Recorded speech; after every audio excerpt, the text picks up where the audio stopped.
Good morning, everyone, and welcome again to the continuation of the May workshop meeting of the Commonwealth Transportation Board. As we do always, I ask you to please stand and say the Pledge of Allegiance to me. Allegiance to the flag of the United States of America and to the republic for which it stands, one nation, under God, indivisible, with liberty and justice for all. Thank you. We're going to continue the workshop. Today's agenda will go through the remaining workshop items. Then we will have a small break. And then we'll open up public comment right before we start, as we start the public portion of our meeting and the action. The first thing, yesterday I know we went through some couple major projects. The intent of this meeting was to bring the board members and other members up to speed as to some of the projects that the CTB has been involved in the past. The next one is a continuation of that. It's the Route 460 project. As I go through the presentation, this will be the same presentation given that Charlie and I, Mr. Kilpatrick and I gave the House Appropriations. And I thought it would be best for the CTB to have that same level of disclosure. And I'll point out by saying that as when I became secretary, there were a lot of things I learned that as a CTB member I did not. I've made that mention before. I'm not suggesting I should have, but I'm telling you that there was a lot level of detail. And I believe that as we are involved in the role in this particular project with the CTB to transfer money over, I think that we need a little more involvement in that regard. So when I finish this, I'm going to give you a proposed resolution I'd like us to act on in our workshop session that finds a way for us to be more involved in the P3 or P3 process or those projects that VDOT identifies as high risk. And we'll talk about that a little bit more. But I thought I'd go up to the podium. It's easier for me to work the slide up there as we go through this. Charlie will chime in whenever he sees fit. And quite frankly, I really would like nothing's off the table. Any discussion, anything you want to know, please ask as we go through here. So, okay, just push this to the right. There we go. Quickly, just to remind everybody, 460 is a 55-mile road, a proposed new greenfield project between Hampton Roads and the Richmond metropolitan area. Primary purpose, actually were three. One was for economic development of the corridor. Two, for helping the trucks and an additional traffic out of Hampton Roads in terms of freight going out on trucks. And then obviously evacuation of the area would be enhanced with this limited access road. That was proposed to be a toll road. I think the toll was proposed around 7 cents per mile per car, and I think it was, what was it, Charlie, in about the $5 range for trucks. I think it was in that range per mile for trucks going on the road in that. So that was the need and purpose of the road. At the time of the contract award, there was a record of decision from Federal Highways, but there was not a permit from the Army Corps of Engineers, which will be key as we discuss where we actually ended up on this particular project. Now, before we get started, I thought I'd just let. Oh, sorry, yes, Mr. Cole. Are you sure it's not $5 a mile? It's not that much. And maybe it was. No, it was a little bit more than that. I just can't recall. $5 would make a $260. Oh no, okay, it must be 7 cents a mile for the car. and 3 times. Three times that. So about yeah, that's right. I'm sorry, that's right. It was about $5 for the. Yeah. For a car. I got confused with the Midtown Tunnel, Mr. Cole. You're exactly right. That's right. So, yeah, I appreciate that, yes, in that. Before we get into the actual details, I'd like to let everybody know the parties in this transaction. This was a P3, public-private partnership transaction, and the sponsoring entity in this particular case was the Virginia Department of Transportation. As you know, the way the P3 process works, it is controlled by the executive branch, pretty much through the Secretary's office, but there has to be a sponsoring entity. In this particular case, it was VDOT. If it would have been a transit project, it would have probably been DRPT in that regard. So, but this was a road, it was VDOT. Now, the VDOT, obviously, every party has fiduciaries, and in theirs, obviously, there were the citizens. Now, and I've learned since I have been involved as a secretariat that many of our agencies view their role as being fiduciaries for citizens. It manifests itself in the administration, the current administration. They are the elected people in there. So many times, as I said, that's the way these agencies look at them representing the taxpayers, is by working with the administration in that regard. And that's key as we go through this particular project. There was some risk with the project, certainly environmental risk, and we'll go through how we got there.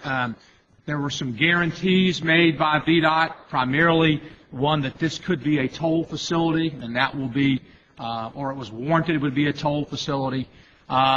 And, of course, it had funding risk, state funding risk in that regard. So that's VDOT's role in here, and it was the primary negotiator with our private partners, which is the next group, 460 Mobility Partners. Now, when I say negotiator, the P3 office was heavily involved under the direction of the administration in going through this particular project. In that, our 460 Mobility Partners, of course, their fiduciary is pretty clear. It's their owners. They're in this to make a profit. I'm not suggesting that they don't everybody want to be corporate citizens, but that is really where their fiduciary main responsibilities lie. And in this particular contract, the only risk they really assumed was construction risk. And we'll come back to that because the CTB was briefed at one time about the environmental risk, and I don't think they were told something inaccurate, but I don't think it was made clear, and I'll come back to that regard. So those were the two parties. This project took well over a couple of years to negotiate and come to fruition, and most of the time it was those two parties. But late in the process, a third party entered into it called the 460 Quarter Funding Corporation.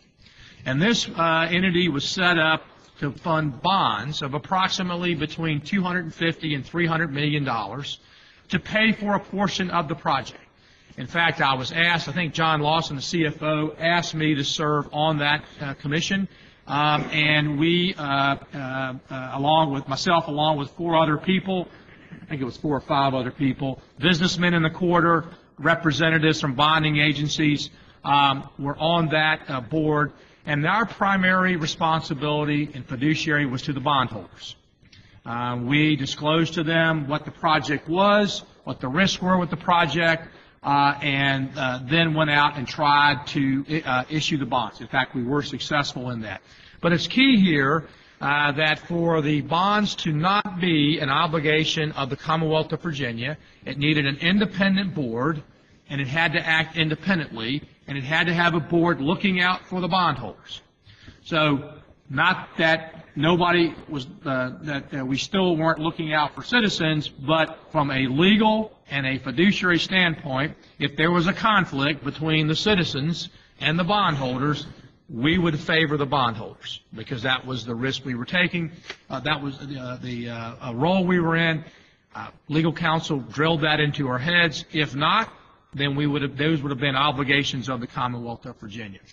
The risks at 460 Funding Corporation were just a couple. Toll revenues. Once the road was completed and the tolling was in place, the risk of paying those tolls back were going to all be on the bondholders in that. And, of course, they had the risk that the state would not continue to pay its portion of the road. So you had appropriation risk in there.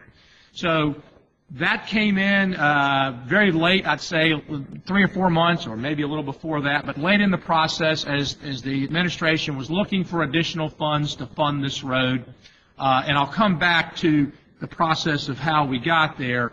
But key to point out here, 460 Funding Corporation has no employees, and it's simply through agency and through contract law was relying on VDOT for all the negotiations, all the different things. It had no role in that regard, and so that's who the players are, and that's key. Yes, Charlie. If I could, I just wanted to reinforce one of the things that you said. The PPTA was intended to be a procurement vehicle for leveraging private equity, private resources, risk, and the like to deliver major projects in Virginia. But throughout its history, in terms of the projects that we have delivered through VDOT, they've been projects that have been determined by the administration in office, the governor and their administration, that we want to move forward this project or another project as a PPTA project. And if you look at sort of the entire history of PPTAs, that's how they are evolved out of the administration. And I think it's important that what VDOT does, acting as the executive, under the chief executive, to deliver the project as a PPTA. You've had some, if you look at the history of PPTAs, they come in all sizes, shapes, and forms, and some of them seem very clear, and some of them do not seem very clear in terms of how is risk allocated and how is a PPTA the best vehicle. But again, throughout the history of these projects, that is how they come to VDOT, and VDOT is expected to deliver them. This particular case, the project of great importance to Governor McDonald, and made that clear throughout his administration that this was a project that he wanted to ensure that we deliver to improve forces support. But again, I think it's important to see that context of how these projects go through the PPTA process versus a traditional design build or design build bid build process. No, that's an important part. The PP3 laws do not necessarily follow the state procurement role laws in other acquisitions. And it is determined, the P3, the way it's worked in Virginia, it has been determined through the executive branch that this project would qualify for a P3. There has to be a concession, and we'll get into that. And there was some question as to whether or not this actually ended up being a P3, which I'll go to. But Charlie's exactly right. That initial decision is driven by the executive branch. And I should point out here, during the time of this, in all fairness, there was no idea that there would be additional funding coming. Remember, House Bill 2313 was not on the radar. The governor, former Governor McDonald, had issued a bonding program to move bonds forward, looking for monies, because before 2313, we all knew it had been 27 years before any new funding came in. So I think that's also important to realize that monies were scarce. People were trying to get projects done in that. And this was the top priority of Governor McDonald. And I'll go through the history of that, but it was made clear that this was his top transportation priority to deliver in that. So, yes, Dixon. Looking at the three entities, all of which have fiduciary responsibilities, was there ever the issue of conflict with having you serve on two of those three entities? Only on one of those entities. Well, you're on the CTB board. CTB has no role. I wasn't put on. No role in this process. But the first party was VDOT. Yeah. Of which we oversee. We don't oversee from the standpoint of the P3 process. Mr. Secretary, Yeah. there's on contracts greater than $5 million. Yeah. Design build, design bid build. The CTB approves the contract and then I sign it. Right. Less than $5 million, between $2 and $5 million, I notify you and I approve and sign the contract. Below $2 million, I sign the contract and you get a report. There's really no official action. Fundamentally, on a P3, the role of the Commonwealth Transportation Board is to place funding on, as you do the 6-year planning process, you either apply funds or you transfer funds to projects, but you have no approval authority on the P3. Now, we bring the major business terms to you. That's a requirement of the PPTA. If we bring major business terms so that you can hear and see the business terms, but an official approval capacity does not exist under the PPTA legislation. That's a fundamental difference between that and the rest of the contracts that we do through VDOT. So that's the point. If we would have been approving the contract, it would have had a conflict. But we do not, CTB under the current laws does not approve the contract. It's totally the executive branch in that. But as we'll go through, there are plenty of conflicts that have arisen because when things don't work or don't go as planned, then you have conflicts. As we look at future such arrangements, does council still support that there's no problem having a member from this board serving on one of the other entities? Well, we have that all over the state. We have members in the NVTA that Gary votes in. When I became Secretary of Transportation, I resigned from the 460 funding because I had a clear conflict because my fiduciary switched from the bondholders to the Commonwealth of Virginia. And that clear conflict. But that's part of the issue we have here is that the CTB has no approval role as it currently stands in the P3 process. Neither does the legislature, which we're going to get into because that's what the problem with this. But it totally rests outside of the normal procurement rules, and it is vested in the executive branch. Mr. Secretary, the 6320 Corporation, which was the 460 Quarter Funding Corporation, has been used before, but it's not something you would regularly see as part of the PPTA. So that role is not one that we would, on future PPTAs, I think that you may see a 6320 Corporation, but you likely would not see a 6320 Corporation, which is that role that John Lawson, as the Chief Financial Officer, serves as a member, as well as Commonwealth Transportation Board member serves. And as we get into the conflicts, there may in fact lie one in terms of the representation of how the monies flow. But I'll get to that in that. I think Mr. Guzinski was that. You are going to cover risk assumptions. I am. Yes. Yes. At our level, CTB, we did certainly have the opportunity to review the business side of the deal, but the risk assumption of environmental versus construction is something I don't recall us ever getting into at CTB. Yeah, that is correct, and I'll go through that because, in fact, the exact words were the contractor had the responsibility for the permit. It had the responsibility for the permit, but it did not have the risk of the permit. And in a P3, you would assume that the risk is transferred. So that's one of the issues. I'm not saying that was intentionally meant to mislead, but, I think if you'd asked all the board members, we thought the risk of the permit was with the contractor. And as it turned out, it was not. So, yeah, Mr. Tong. The board for the funding corporation still remains in place. It does. And a new chairperson. Yes, they've already named where's Mr. Lawson? Is their new chair been named? Where's John? No. So no, but the board remains in place, and it corresponds with the bondholders and letting them know what is going on in the project.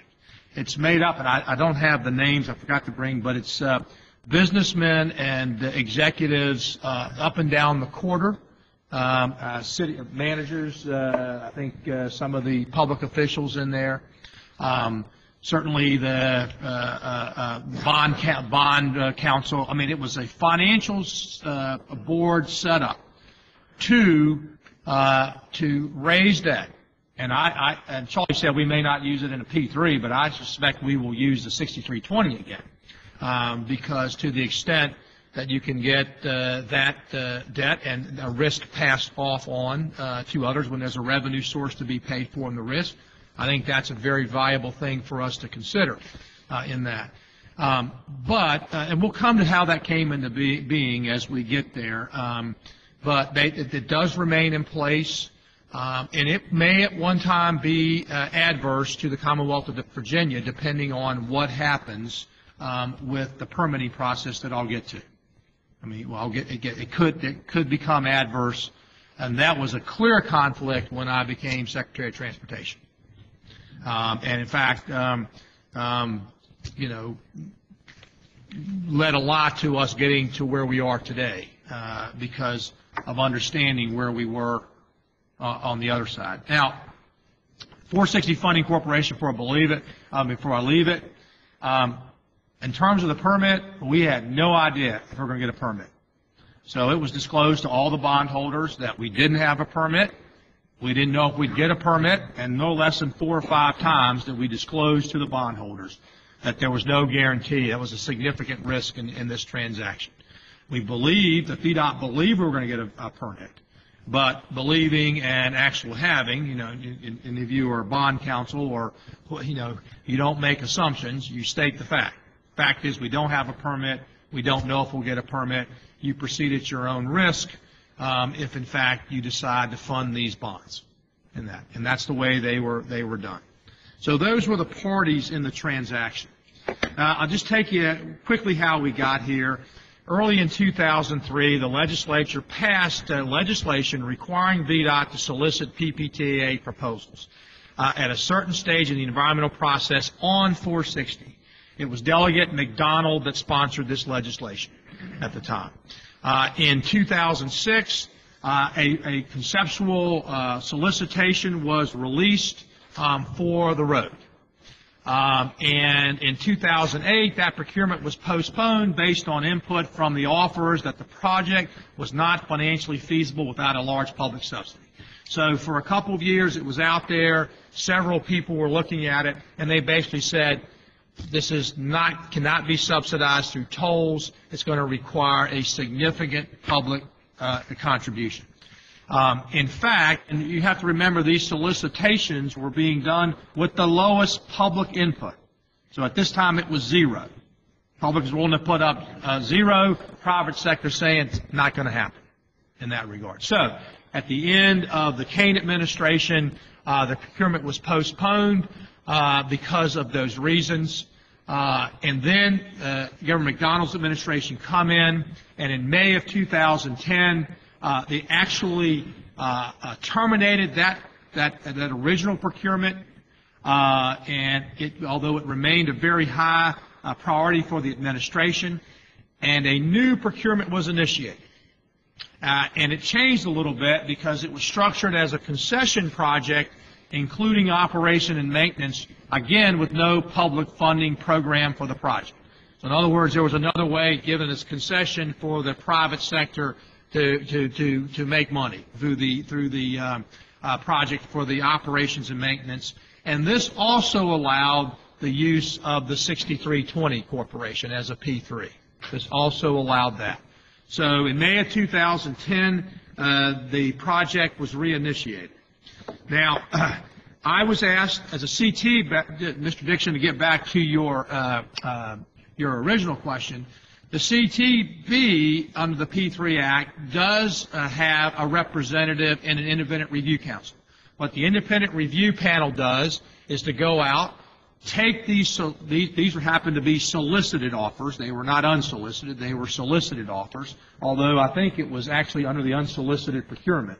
But they did actually ask for, we actually asked for offers.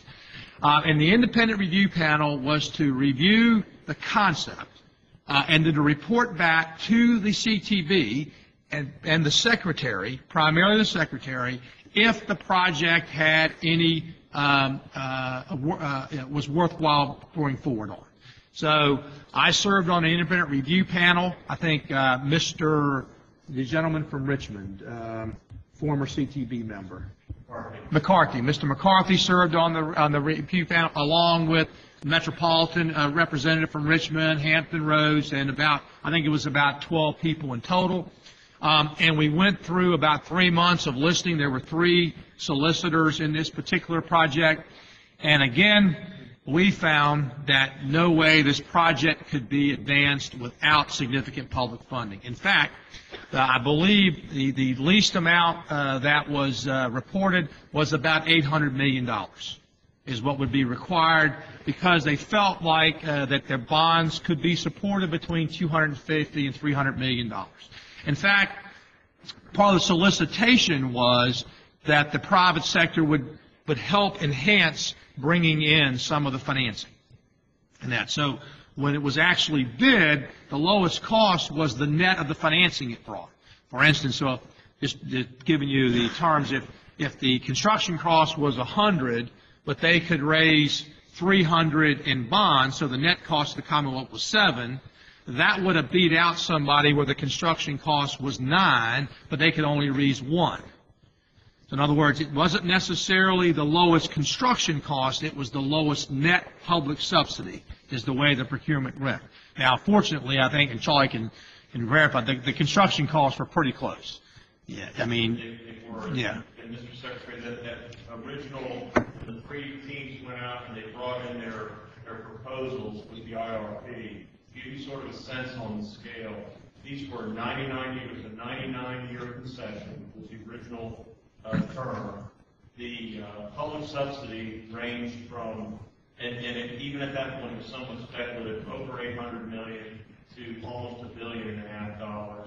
And the toll revenues ranging from, or toll rates, ranging from 12-13 cents a mile to one of the proposers conceptually had a $55 toll for trucks over the length of the roadway. So you can see that in terms of trying to leverage public dollars, they were finding that because of the nature of the project and the uncertainty of toll traffic, the rates were extremely high, the public subsidy was growing and growing, and that sort of is the framework of the challenge of making this, pushing significant risk to the private party.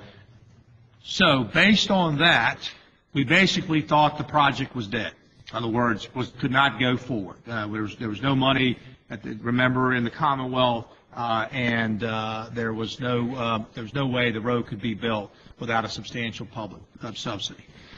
Then in 2011, Governor McDonnell introduced his bond program, where primarily there were bonds that would have been put in place, and I think it was the Kane administration, or was it before that, Nick? The Kane administration, where it was anticipated that the next several governors would have $3 billion that they could use over a 10-year period, I think, was to move projects forward. Governor McDonnell got legislative approval to bring up all those bonds, to bring them forward in that. And in effect, gave about between Garvey and other bonding, about $3 billion of bonds could be issued. He got legislative approval to do that. The thinking was interest rates were low, competitiveness was great, and we were seeing across the state significant reduction in contracts competing. So, that was a source of funding to bring those forward. And of that $3 billion, the secretary through the governor asked the CTB to put in place of the $3 billion, $1.4 billion was placed in a holding account to support P3 projects. So about half of what he found, he was going to put on P3 projects, which made sense. These are large projects, needed public subsidy. The 4 projects were 95 hot lanes, The downtown Midtown Tunnel, at that time was Coalfield Expressway, although it was subsequently transferred out, and Route 29 was put in its place, and 460 project. Those were the 4 accounts that was identified that would be supported from this $1.4 billion for P3 projects. Again, these did not run through formulas. This was not money coming through the state, totally under the executive control, and put in a holding count. Now, when I say, I'm not suggesting it was good or bad. I'm just telling you what happened. So I'm not making any value judgments on, there was no monies in the Commonwealth. People were trying to get projects going. It made sense economically to try to move some of these forward. So now that we got a little bit of money, July of 2011, the request for detailed proposals is issued. They go back to the people who basically said this can't be done, and we request the P3 office through the Secretariat requests detailed proposals.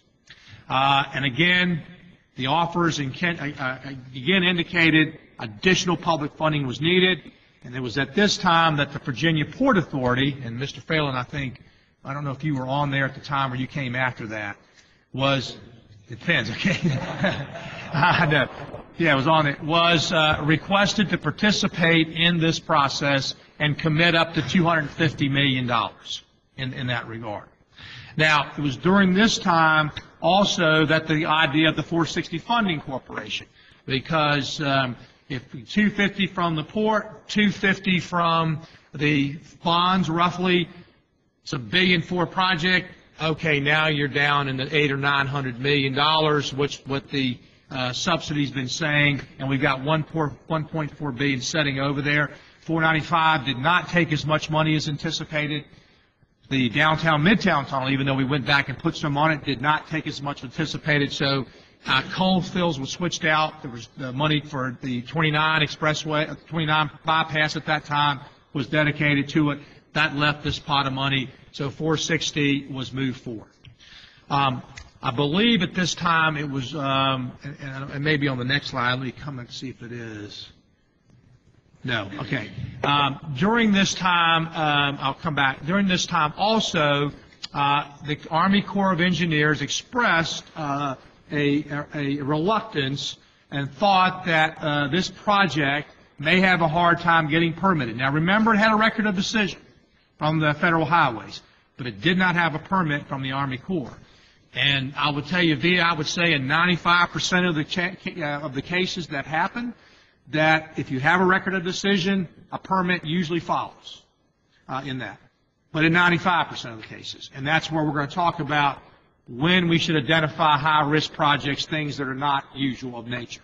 At this time, based on the data that VDOT had, it believed it was between 130 and roughly 200 acres of wetland mitigation, wetlands impacted. A large amount, but over 55 miles. You look at it, and it may seem reasonable, although it is a large amount. And the administration believed that they could either be minimized through construction, it was a design-build road, or mitigated through mitigation in that. So, and that was what was thought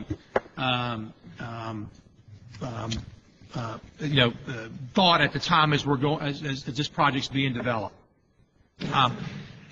VDOT was directed to consider all options to advance the project. The administration directed VDOT to look at everything. How do we move this project forward? So, in July of 2011, again, another request. We went back out and said, we got a little bit more money, guys. How can we, lowest public subsidy, re-sharpen your pencils? And again, the administration at VDOT acknowledged in late of that 2012 there was not a business case that could be made to support this project through the private sector. It had to have a major public subsidy. And again, I've mentioned this before. That's when the 6320 Corporation comes in. The structure was modified under the P3 guidelines to allow that. And so we went out we were all asked to serve, and we went out and raised roughly $50 million in bonding for the project. And again, it was disclosed because we had this letter or comments from the Corps. We did not know if we were going to get a permit or not in that regard. So, yes. I think it's important, this term here, design, build, and finance. Right. If you look at the 495 Express project, 95 Express, the downtown Midtown Tunnel, those three total projects, and even Pocahontas, those are design, build, finance, operate, maintain. So they carry a full concession over the term. The term lengths are vary, but they carry revenue risk throughout the life of the concession. They're responsible for normal O&M as well as what we call maintenance replacement or capital replacement over the term. And a 50 or 75-year term is significant ongoing maintenance and maintenance replacement cost. But this project, again, takes that whole operation, maintenance, revenue risk off, and the 6320 Corporation takes on, you can say, some of that. Again, it's fundamentally different than some of the other major P3 projects that are either in place or that are ongoing. There's no responsibility to the design, to the contractor, the 460 Mobility, after they deliver the project, and it's open to traffic, with the exception of some warranty-related items. But beyond that, they leave, and it becomes a operations and maintenance combination of 460 funding and Commonwealth. That's right. So now all the pieces are in place, and there was a significant push to execute the contract before the end of 2012. I won't get into, there have been lots of different reasons why that was done. I will just say that there were extraordinary efforts used to get this contract closed before the end of 2012. The Virginia Transportation Infrastructure Bank provided $80 million line of credit that was also used as an enhancement to bondholders. If the road was delayed, that they would know we would have money to draw on if, in fact, construction didn't take long. We had additional public funds were held for the project. Again, the focus was on the lowest possible public subsidy. There was a belief that the wetland risk could be addressed. And it was at this time that the CTB was briefed on the major business terms. And this is what Mr. Gazinski pointed out. They were pretty high level, the terms. And I think the one that was most concerning to all of us in that regard, because I will tell you from 460 Funding Corporation, the only thing we were worried about in the contract, it had no risk. I mean, so we were relying on, from our standpoint, we were relying on what was being provided through the administration and VDOT. CTB was briefed, and the one thing that I think, looking back, could have been better explained was the comment that the contractor was responsible for the permit. Now, all of us assumed that meant he had contract risk. Nobody misspoke, but in a P3, that's what you do, you transfer risk. But that was not the case. They were responsible, got paid for it, but if all their best efforts were used and they didn't get the permit, it remained on VDOT, and those monies were not reimbursed. So there was literally the only risk transferred to the third party once the bonds were issued, because was the construction risk in that. The Office of Transportation Public-Private Partnerships consultants supported and under the direction of the Office of the Secretary, these negotiations came to a head into a contract. I keep mentioning this lowest possible public subsidy. One way to do that is to front load the contract. It's basically allowing the contractor to use monies to finance without coming out of pocket. And again, this road was being driven hard, wanted it in place as soon as possible. So that was also a key negotiating strategy, was to front load the contract to get the lowest possible subsidy from the public sector in there. And Mr. Secretary, yes, this contract, it was, I'll call it designed and focused on the 5-year design, right-of-way acquisition and construction. In other words, from the time the contract was signed, 5 years out, traffic had to be moving on this road. It's a 55-mile corridor. If there's significant challenges, there have been minimal design effort to that point. The design was all going to the design to the winning team. So there was a strong focus on you have to have this road open in 5 years for significant penalties that would be assessed to the contractor if they did not deliver the project within that 5-year term. And I will tell you, 5 years seems like a long time. So we believe it's a very aggressive schedule to get that amount of work done over that period of time.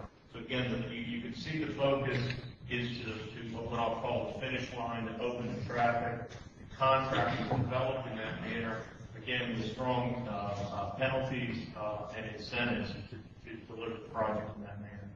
Yeah, everything was geared to getting the project done as quickly as possible in that. So this, yes, sir. Was there effort during the entire bid process an effort to transfer the environmental risk early on? Yes, and Mr. Trump, I can talk to it. The contractor would not accept it. And again, this was a competitive bid process, head-to-head bidding amongst the three bidders. The concern of all three of the bidding teams was that there was the chance that a permit would not be issued. Now they were contracts to deliver what we call CBA 1 or CBA 1. That was a corridor that they were contracted to deliver. If they wandered outside of that corridor, it was at their risk. So they had to stay within the corridor that had been part of the NEPA process and record decision, and they had to carry forward that permit. But that was backstopped. It's essentially 30 months from the time of execution of the contract. If they're using their best efforts and the permit be issued, there are provisions that allow for either party. It begins at 24 months and extends out to 30. Either party can terminate their contract. So again, the ultimate risk was not with the design build of the contractor. Right. They had the responsibility to use their best efforts within the selected corridor, but if they were unable to receive the permit, that ultimate risk did not rest with the state. And I should add, of course, Mr. Kilpatrick was actually involved. I mean, I know from reviewing documents. I mean, just going back through in that regard. But there was communications, and it was made clear during the independent review panel that they were not going to accept that risk. You know, quite frankly, that's not really unusual. As a developer, you can't ever get rid of environmental risk until somebody else goes through the process. So, but on the other hand, they were not willing to take that risk in there.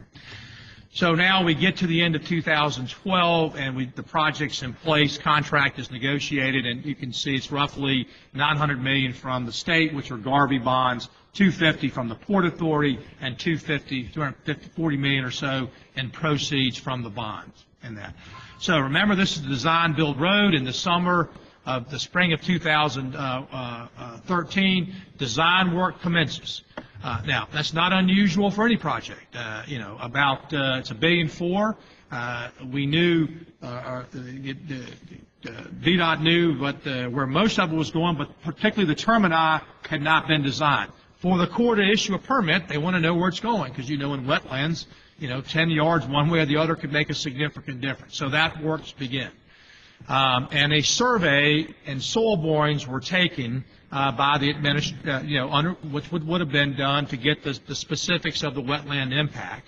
And also the administration orders VDOT to begin opening other work packages, mobilization, all those other things that are necessary to get this road constructed. Now again, they were also negotiated because lowest public subsidy is getting money to contractors. So the administration is given the go, VDOT starts opening up these work packages, an office is open, mobilization efforts begin, contractors are being lined up, in addition to the design work being done on the road. And then in September of 2013, and Also, I should mention, pushing the contractor to get the permit in as soon as possible. In other words, the actual permit work was done in September, but per contract it could have taken longer, but a big push to get the permit in as soon as possible. Well, when they do the soil borings and everything, in September of 2013, it's now determined that no longer is it 100 acres or so, it's almost 500 acres of wetland impact in that. And it's at this time the Army Corps of Engineers says, okay, guys, we're not going to go forward without additional environmental review being done in that regard. Clearly, risk is elevating here. I don't think there's any way you put it. Clearly, risk is elevating. Just so you know, this would have been, at that level, the largest impact in the state of Virginia since the Clean Water Act went in 1972. And remember King William Reservoir, the city of Newport News wanted to put in. The Corps actually issued a permit for 400 acres of wetland to be mitigated, and a federal judge ruled it illegal. So clearly risk is rising in this. But, yes. I think this is maybe a good time at this point. You made the comment earlier about 95% of our projects go through, whether it's a design build, design bid build, or others. We go through what's called NEPA, the process that ultimately culminates in a record of decision or a bond or some other document. This was not a 95% project. This resided in that 5% area. As Mr. Secretary he commented, this was the largest permit application that we're aware of in Virginia. It was clearly the largest highway permit application in Virginia. And there's not, frankly, a lot of what I'll call case history nationally on this size project. Frankly, there aren't that many greenfield projects being built in the United States to begin with, especially in coastal areas that have the potential for this great impact. And the Corps of Engineers, again, it wasn't that the Corps of Engineers all of a sudden showed up. They had worked with us throughout the process. Traditionally, when a record of decision is issued by the Federal Highway Administration, another federal agency, the Corps of Engineers accepts that record of decision as part of their permit process. I'll call it in the 95%. But again, this was not that case. The Corps of Engineers was concerned that the level of detail that they needed to issue a permit, a wetland permit, would require either additional environmental document or a separate environmental document. So that's something I think is important to recognize, where the Corps of Engineers had said, we're not sure you have given us enough information in your environmental document. In 2013, a lot of this work that was going on was providing the Corps additional information about, we went out and resurveyed the existing alignment and did additional environmental work as part of this to provide additional information. But in the end, in September, the colonel, who is the responsible charge of the Corps of Engineers, the district commander, said, we need an official environmental document focused on this that looks at the alternative, which in this case was a supplemental, an SEIS, a supplemental environmental impact statement or study, which again is clearly within the jurisdiction of the Army Corps of Engineers. So that's where you can see the path, you can see this is the scale of this project. The Corps is not comfortable with the level of documentation, and in September they say you need to do a supplemental document that looks at alternatives. Now, whether or not you believe that's federal overreach, or you believe it is just the right workings of the Corps, it's still risk. It's still risk in the project. And yet, at that time, the administration gave VDOT they wanted them to start buying right-of-way. They told them to go out and buy right-of-way and move dirt as quickly as they possibly could.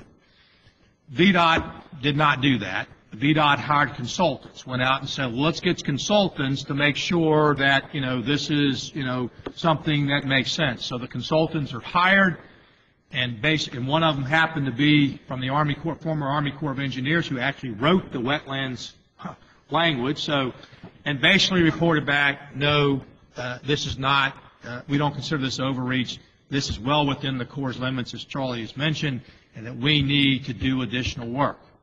So, the administration basically said, okay, we'll do that, but prove to them that this road is still the least impactful.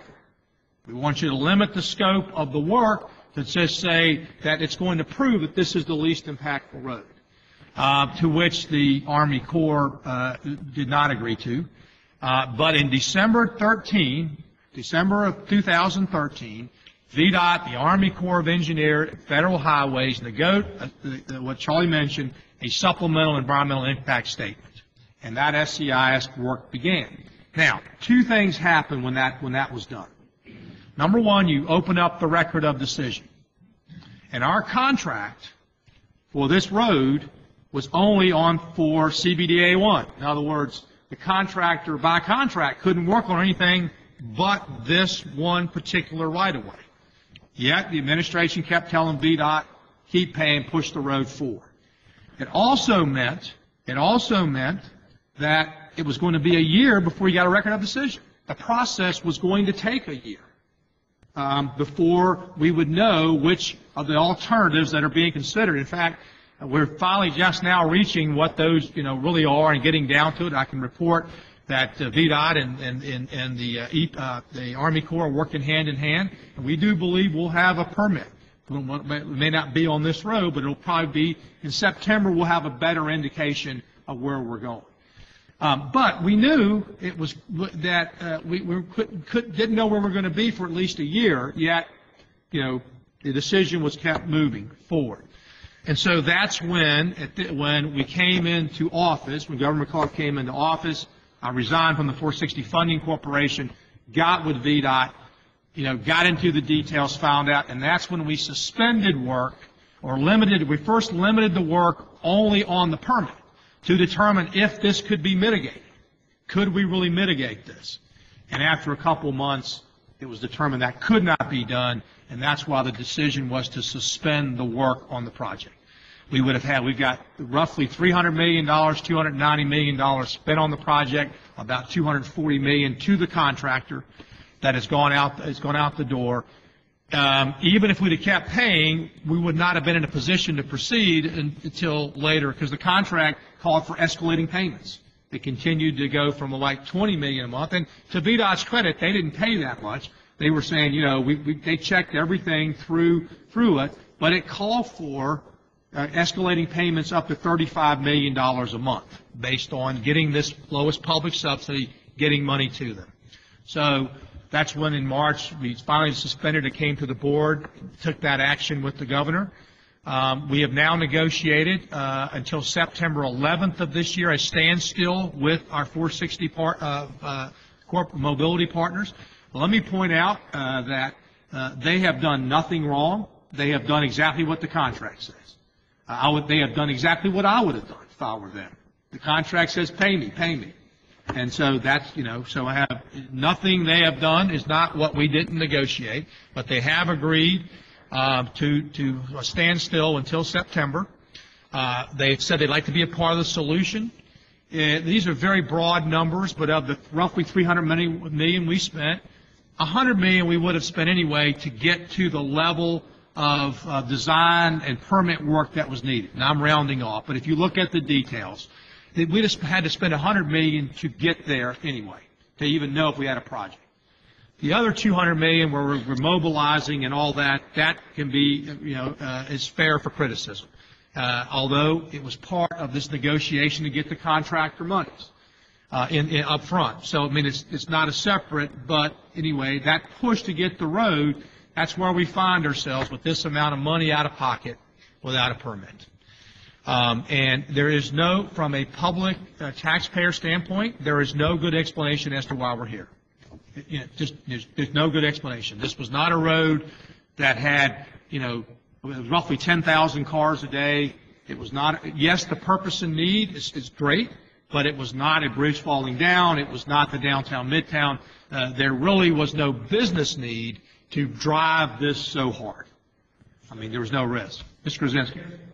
One observation on the big on need is that while we're delayed, and rightfully so, to get the permits and make sure we're doing the right thing, the ports of Savannah, Charleston, Baltimore are still our competitors in the global market once the Panama Canal expands and big boats start coming up the East Coast. So that's still out there, and 60 is to help the freight situation to get it to 95, and it continues to get delayed beyond this point.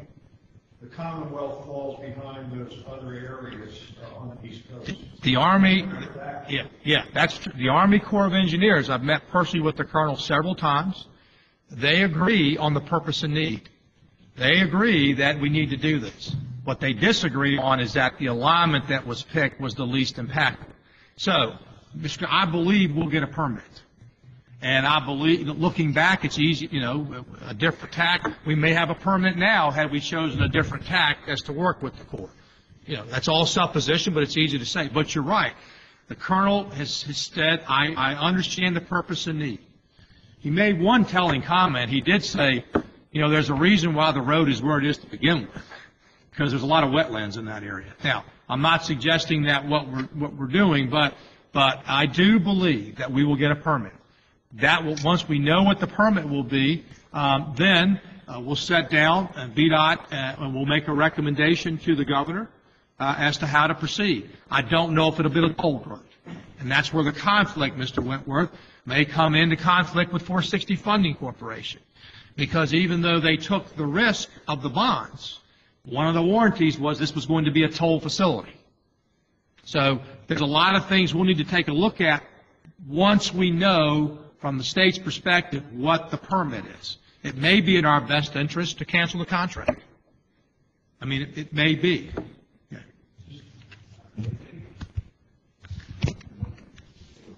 As you go forward, we're going to hear from Nick later about the prioritization process. And I think it's important to remember that congestion traffic count is not the only thing That's right. that we prioritize. So I think when you say it's with business cases, which is, I'm not sure that's accurate. I think there is certainly an economic development piece of it. I don't think that was entered into lightly. I think that the fact that they're contributing, the number that they're contributing, means that they believe the road is important. To your comment, one of the reasons that this is important is not purchase transportation of fruit. One of the reasons that Savannah has done such a good job of growing the port over the last 20 years is they've got a unique distribution system set up with warehouses and lots of inland infrastructure that in the Tidewater area is very difficult to replicate because in the immediate vicinity of the port is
I believe that all the things that Mr. Zinski, Mr. Freeland have mentioned are still intact. So does the Corps.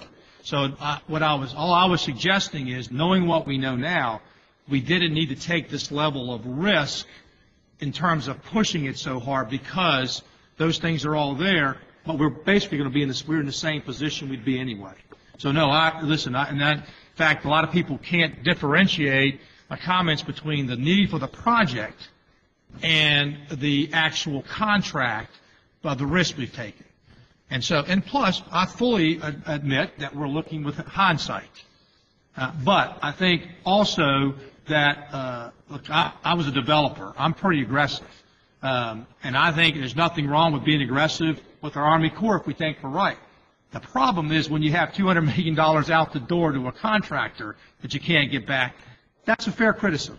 It's a fair criticism. So, but I agree 100% with that. So, Mr. Casper. Extended to date, how are they shared between the various funding sources? They are roughly as $100 million from the bondholders, and then of that difference, $40 million was internally spent, and I'm rounding off, with VDOT, and the rest was paid Garvey bonds, I think, when it's supported by Garvey bonds. Yes, by Garvey bonds. So, no, the port hasn't participated, and that's a question as to, we'll see where we get to once we have a permit, but they have not. And there was no need for them to participate right as of yet because the project is not to the point. We did at one time hope, I know that Mr. Kilpatrick had hoped we could get a front end from the port, but I don't think that's going to materialize in that regard. But as a I don't work there anymore, but I doubt it. yeah, that's right. One thing I will say is when you look at all these processes, this is maybe an opportunity to bring up. One of the things I know is when and if we somehow get to construction on whether it's this, we start the Tidewater again. In other words, we don't start at the 95. Right. Because the quicker we can utilize that inland, there's lots of land that we open up for inland distribution. Yeah, no, Secretary, the section, the easternmost piece is the area most prone to flooding.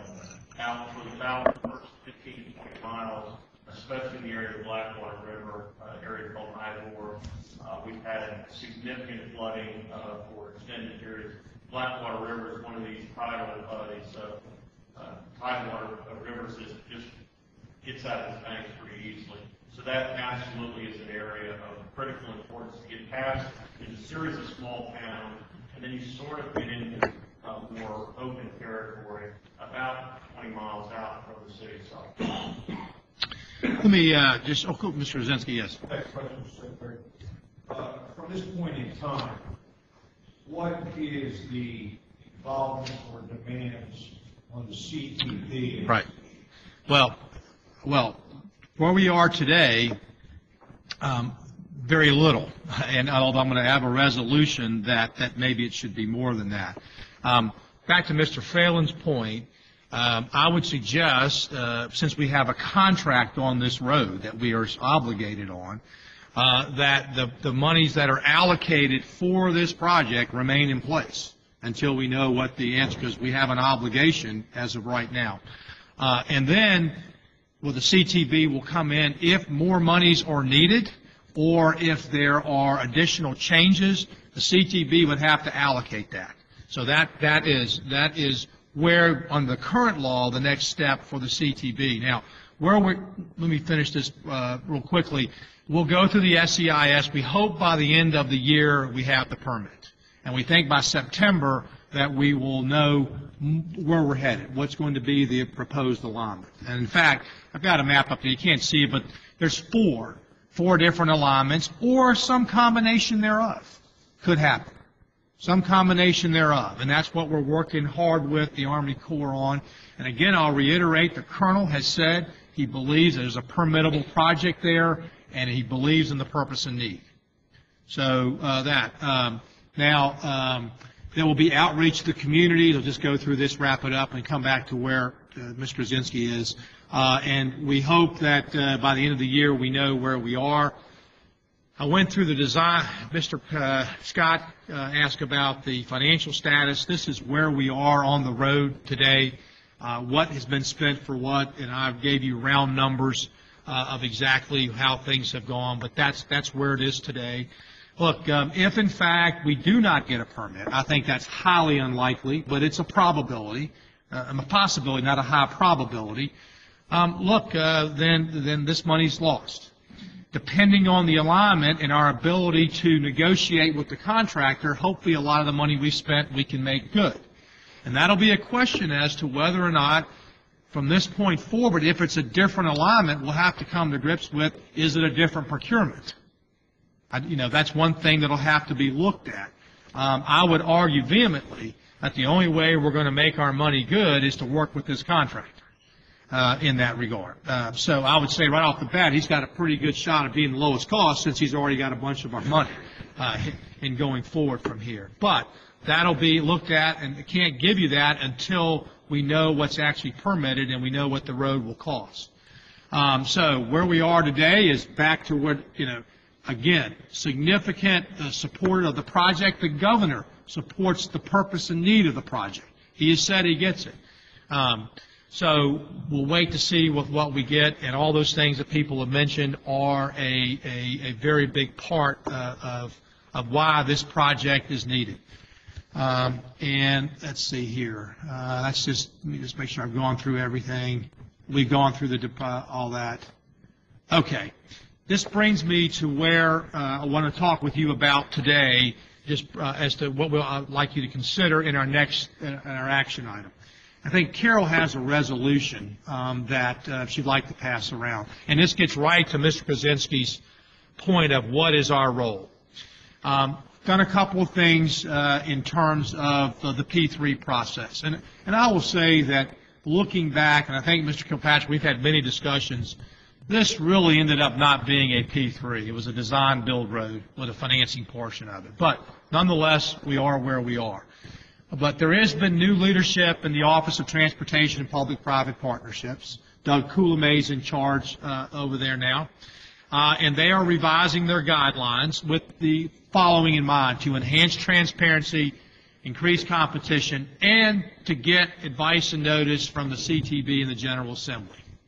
Now, that's what this resolution you have in front of you is I would like the CTB to direct the P3 office and working with the P3 office to come up with these guidelines. I believe there's a way that we can get the involvement of the CTB and not have lose anything in the P3 process in terms of working with our private partners. In fact, I've met with many of them. And in fact, they think the more defined the project, in other words, it's a procurement method. Somebody started that right up front, saying it's a procurement method. We should define those projects that this adheres to, and then go out and get them bid. So I think a lot of this will be solved in what we call as a P3. But this resolution asks you to direct Doug Coulamay to work with him in coming up with these revised guidelines. And in addition to that, it goes on to talk about VDOT and looking at its wetland delineation process, but basically through what we consider high-risk projects. You go back and look at this right now, and all the signs were there. This was a high-risk project. Now, I mean, it really is. So I don't care what procurement method we were under. When you really get down to it, the real issue that was discounted here was the environmental risk, getting the permit. All the other stuff is going to get, gets headlines, and the P3, and we can talk about. But the real substance of this is that there was a discounting, maybe for all the right reasons, but a discounting of the risk associated with this environmental. So we've got to identify when we have projects, whether it's P3 or design build or anything else, that's a high-risk project. We may decide to continue going forward on it, but it ought to be a decision that is made with the eyes wide open, not putting things out the door. So that's what this resolution asks you to consider. Mr. Fralin mentioned the prioritization process. That ties into this too. Hopefully, we'll identify high-risk projects during the prioritization process. But these have got to be tied together. And so that's what this resolution I'm asking you to consider this afternoon, or then we go into the formal session, is to consider this and work with the P3 office to come up with these guidelines that involve the CTB. I believe that if we had found a way to involve the CTB, I don't believe we'd be where we are today.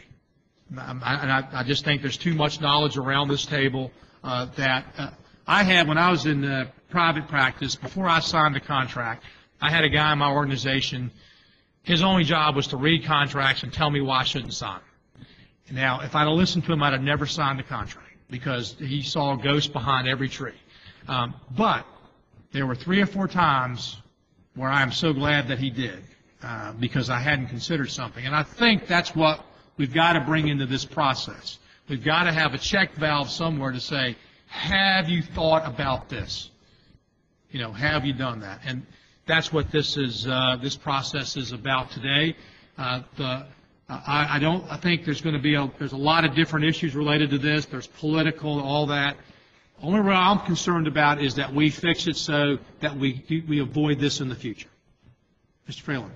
I agree with you. I tend to support the resolution. I think it's necessary, but I also think that we're one of the few boards in the Commonwealth that actually spend taxpayer dollars. And even this plan had to be put in a 6-year plan at some point. Okay, we have to vote on it. We do have control over the outflow. Now, if it's a true PP3 or PPTA with no public money, yeah. Then, I'm going to prop, yeah. Then we still have some control over that because part of that negotiation is that there will not be any competing road.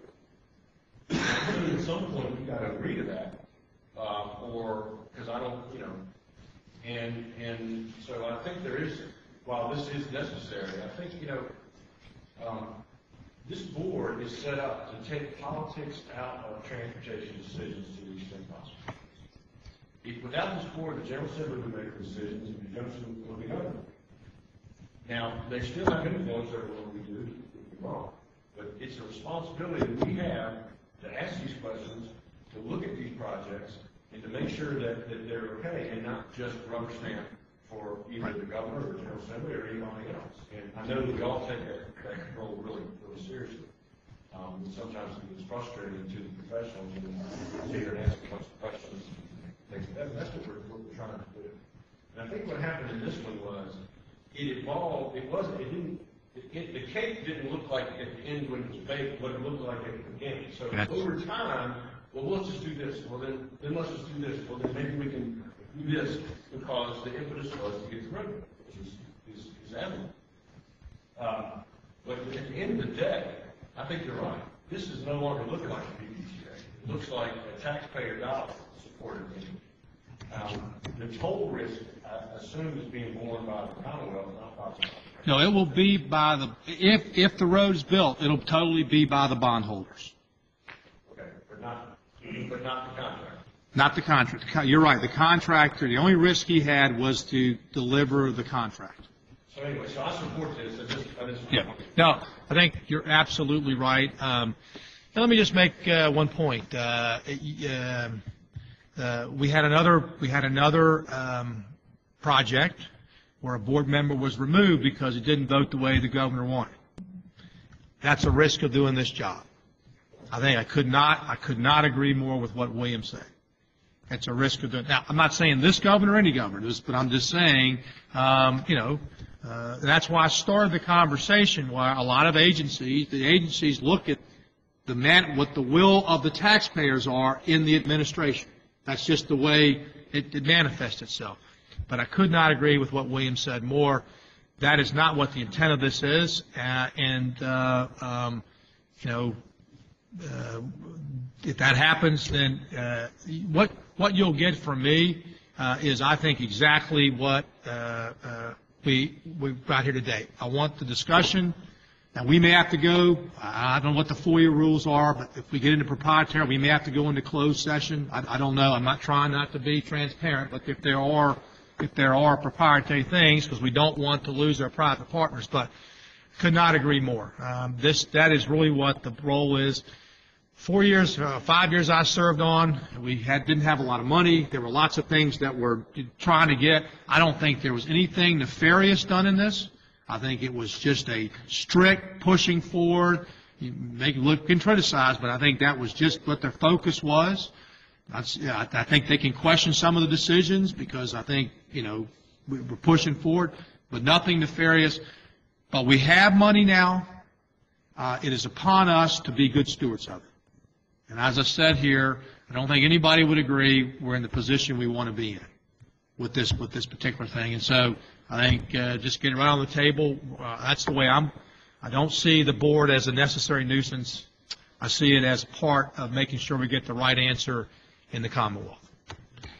So, yes, either one of you. How did we choose $100 million to be our level? It did, yeah, Charlie, you can talk about that, but. Mr. Secretary, I think that as a starting point, $100 million also coincides with some other requirements. We have a requirement to do a financial plan for any project valued at more than $100 million. This isn't to say that we wouldn't have a $2 million bridge replacement project, which is a high-risk design build or design bid build, that our folks need to focus to make sure that we are avoiding or minimizing those potential risks on even the smallest project that we have. I think that in terms of the scale of what VDOT delivers to Virginia, we've delivered over 100 design build contracts over the years and thousands of design bid build, and probably a dozen to 15 PPTA projects in Virginia. The design bid build and the design build project are really our bread and butter. I'm trying to think of a case where we were not able to obtain a permit. And in a design build arena, the contractor is responsible for the permit. In a design bid build, we're responsible. But in both cases, we have pretty solid safeguards in place. But again, to this point, the $100 million threshold we think it's a good place to look. You have large. We're a policy board. I want to make that clear. We are a policy board. So we're not responsible for operations. I mean, I'm not saying that we don't want to, but we are a policy board. So I think while we want to make the help decision, we do not get into delivering projects.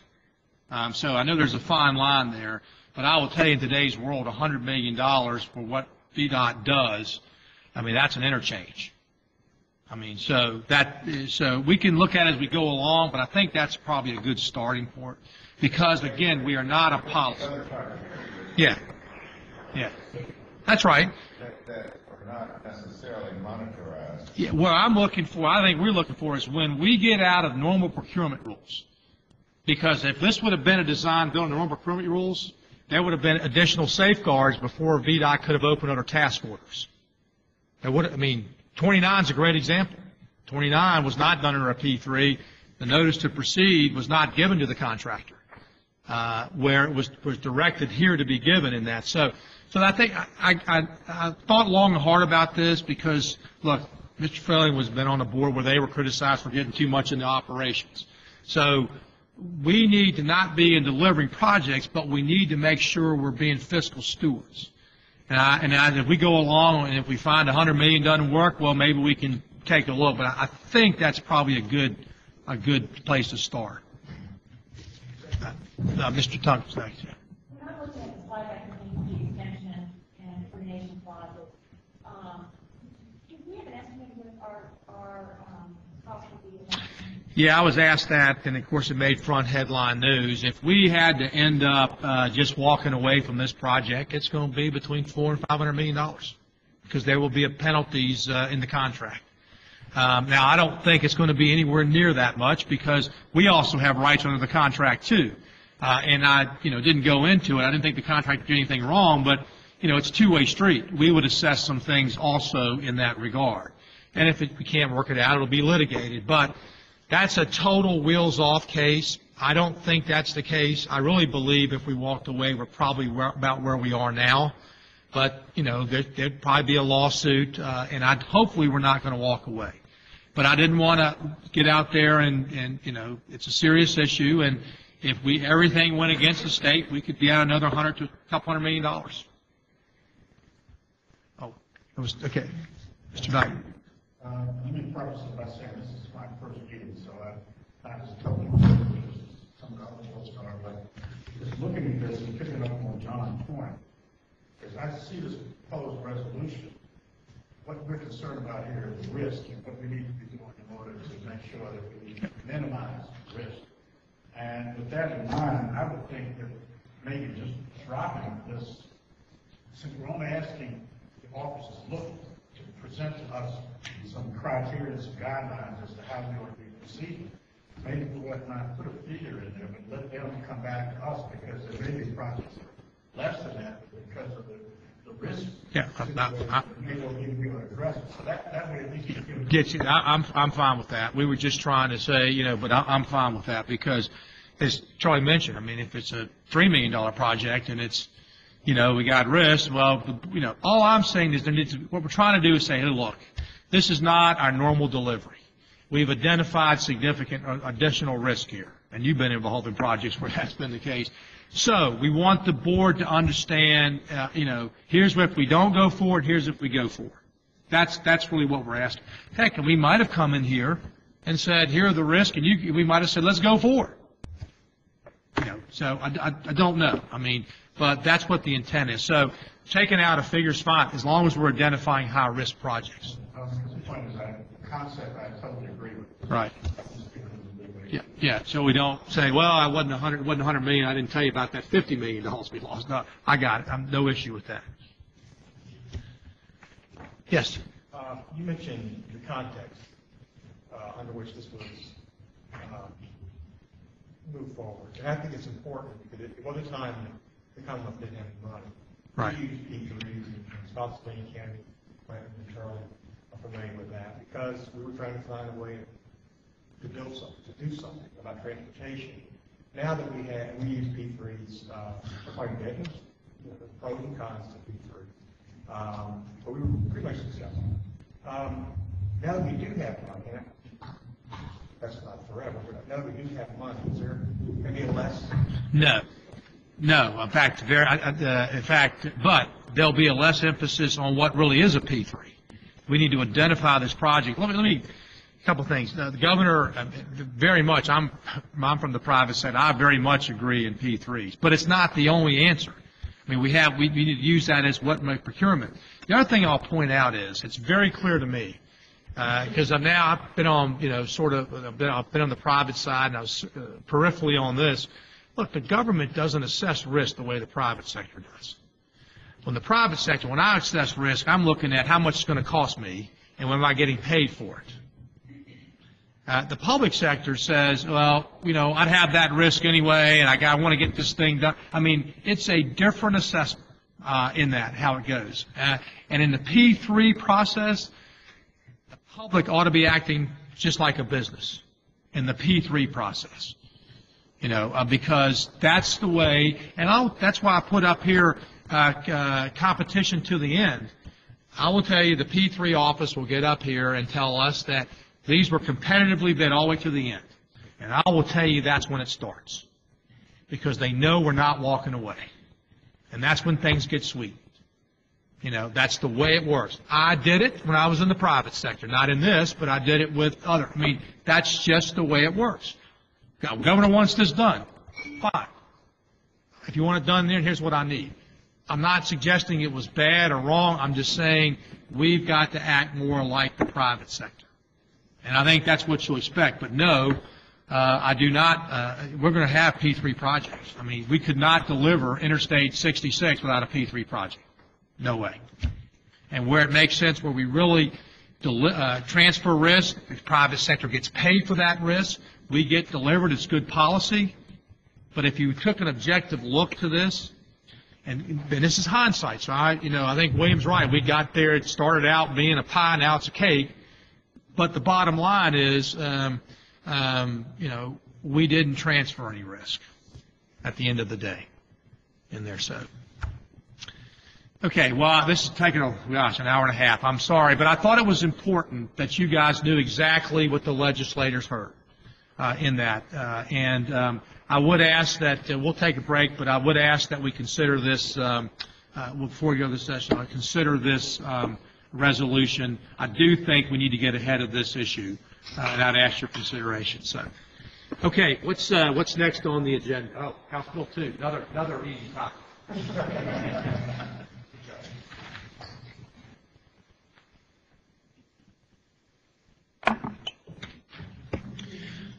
morning, Mr. Chairman, members of the board. My name is Nick Donahue. I'm the Deputy Secretary of Transportation, and I cannot figure out, there we go, I work the PowerPoint. I'll be talking this morning about House Bill 2, and my presentation is really going to have two separate components. One for the new members of the board, and just to refresh the existing members, I'm going to give an overview of the requirements of House Bill 2, and then I'm going to begin to discuss the implementation process that we're just starting in earnest internally to just get some feedback and direction from the board on that as we move forward. And Carol, could you, my presentation number 7? Thank you. So one of the things I would say about House Bill 2 before we get in this is in 2013, the legislature did a very important thing with regards to raising revenues. For the first time in several decades, we updated the funding mechanisms and scheme for funding the transportation program in Virginia. However, one of the things that piece of legislation didn't really do on a statewide basis was update the administration of this program. So we got a significant infusion of new revenues that breathe new life into our transportation program in here in Virginia, but we didn't take essentially kind of the next step, which was taking a really hard look at how are we spending these new monies we have, and does the process by which we do it currently get the best results for the Commonwealth. And so to that end, one of the major priorities of the McAuliffe administration, working in a bipartisan fashion with the legislature, has been to update this process to ensure that the projects that we're selecting are the best ones and get the most bang for the buck for the Commonwealth.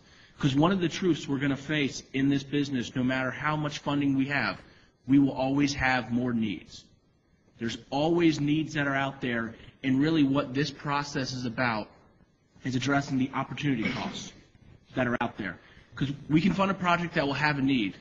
What we don't know today, and what we hopefully know at the end of this process, is are we funding the project that gives us, that has the highest need, and that means some of the projects with lower needs probably will not get funded moving forward, but that's what this process is about. Prioritizing the needs that we have so that we get the best results for the members, for the citizens and taxpayers in the Commonwealth with the money that we have, because we can't fund all the needs.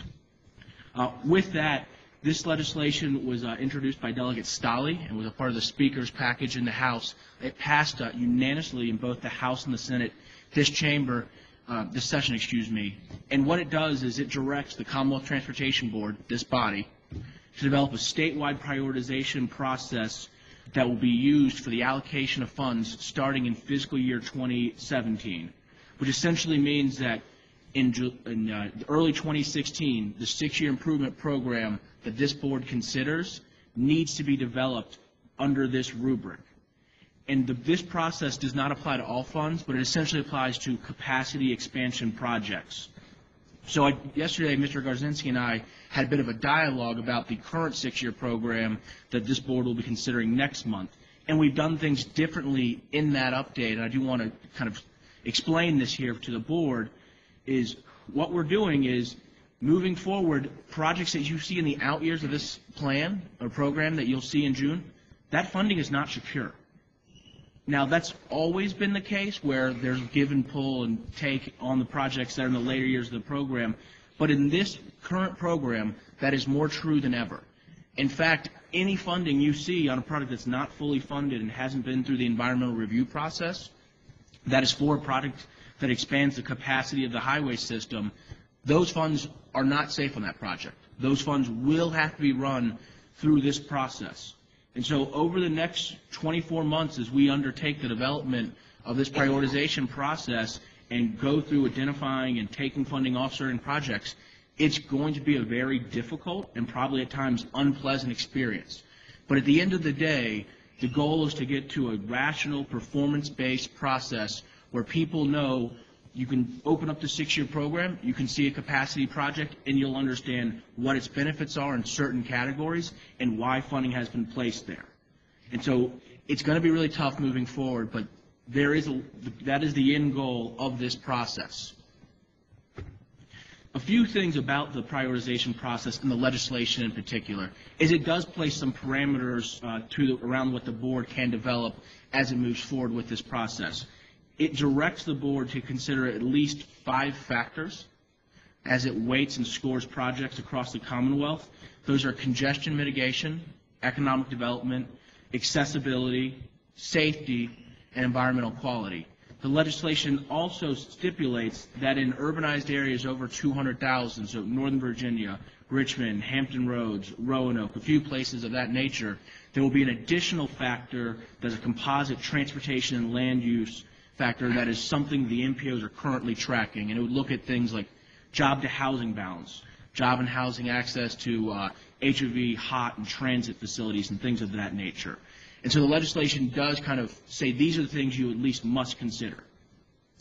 One of the other important things that the legislation does is it recognizes one size does not fit all. And so we're not going to score projects in different parts of the states the exact same. In Northern Virginia, I imagine congestion mitigation will probably be the highest weighted factor, and actually the law says it must be in Hampton Roads in Northern Virginia. However, I imagine if we go out to Mr. Fralon's district in Salem, that things like economic development and safety might actually be the higher weighted factors. And so one of the other things that the board will need to work on is developing how do we want to weight these factors in different parts of the state, because again, Virginia is a very diverse state. And what's good for one part of the state with regard to evaluating their needs may not be appropriate for other parts of the state. And this is a really key part of this process. Chairman? Oh, yeah. Is that true within districts that have a diverse? Mr. Chairman, Mr. Connors, that's a very good question that you get into, and the board does have the discretion to also weight factors differently within portions of a district. The Fredericksburg district in particular is one where that might be a good candidate because of the extreme diversity within that district, and that is something that is at the discretion of the board, and there will be work groups that I'll get into later that will be formed to look into these issues and make recommendations to the board. One of the other things about this bill is it doesn't apply to all projects or all funding that exists within the Commonwealth. As I said earlier, it's really focused on capacity expansion projects. And so what it does is it says, at first, all highway, federal and state highway funding is included, and then it simply excludes certain types of either projects or funding sources that would not be appropriate for this. So the first thing it does, it says repair and reconstruction and maintenance. We're not prioritizing those projects.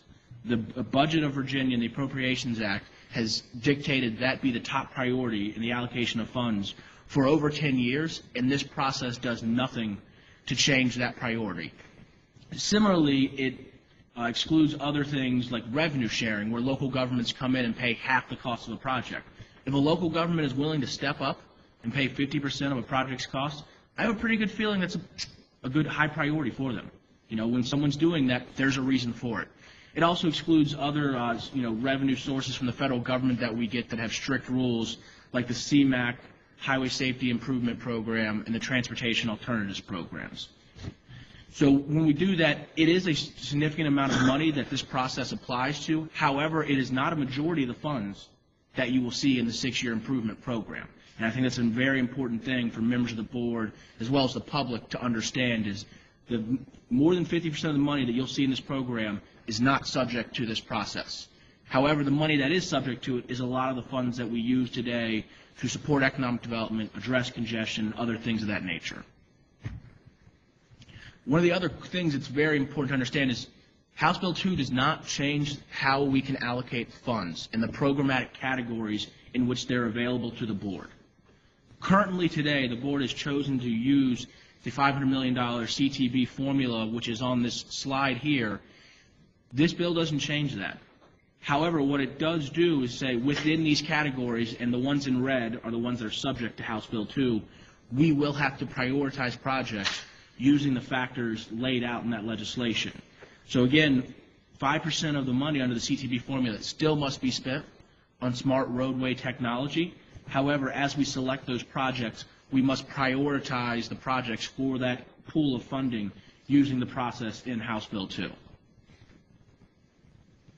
The last thing I'll say is background on the legislation is not all projects will be prioritized. There is a screening process that's put in place in the law to ensure that only projects that are meeting needs documented in the long-range plan that is approved by the Commonwealth Transportation Board will get scored. This is important for two reasons. One, it ensures that as we do spend money on a long-range plan and identify future needs, that the funding we use are directed at addressing solutions to those needs, and it also, to a certain degree, scales back the number of projects that can be considered to something that's more manageable as a process for staff and as well as for the board. We are currently in the process of updating that long-range plan. It's known as, or developing a new long-range plan, excuse me. That's currently known as VTrans 2040. In the coming months, the board will get additional updates on that process, but it will do a needs assessment that will look at corridors of statewide significance, regional networks, and improvements to promote urban development areas. And that's really going to be the framework under which we will look at whether or not a project meets one of those needs as to whether or not it gets scored to be considered for funding under the prioritization process. And the last piece of legislation says is, on the VTrans 240, I'm sure you remember that. What are the selection criteria on that? The corridors of statewide significance, who determines what those corridors are? Regional networks, who determines that, and improvements? I mean, because VTrans is sort of a long-range plan, and I'm sure pretty close time for a prioritization process. Mr. Chairman, Mr. Fralin, the corridors of statewide significance are spelled out in the long-range plan, which is approved by the board. So at the end of the day, you all as this body have the authority in spelling that out. I do want to make it clear, though, that the long-range plan will identify problem areas or needs. It will also identify projects. However, projects can be scored if they meet a need. So if there's a problem on, say, Route 1, and the long-range plan includes Project X, if a local government sends in a project that's Y, but addresses that need, then we will score it. All right, if you go back one slide.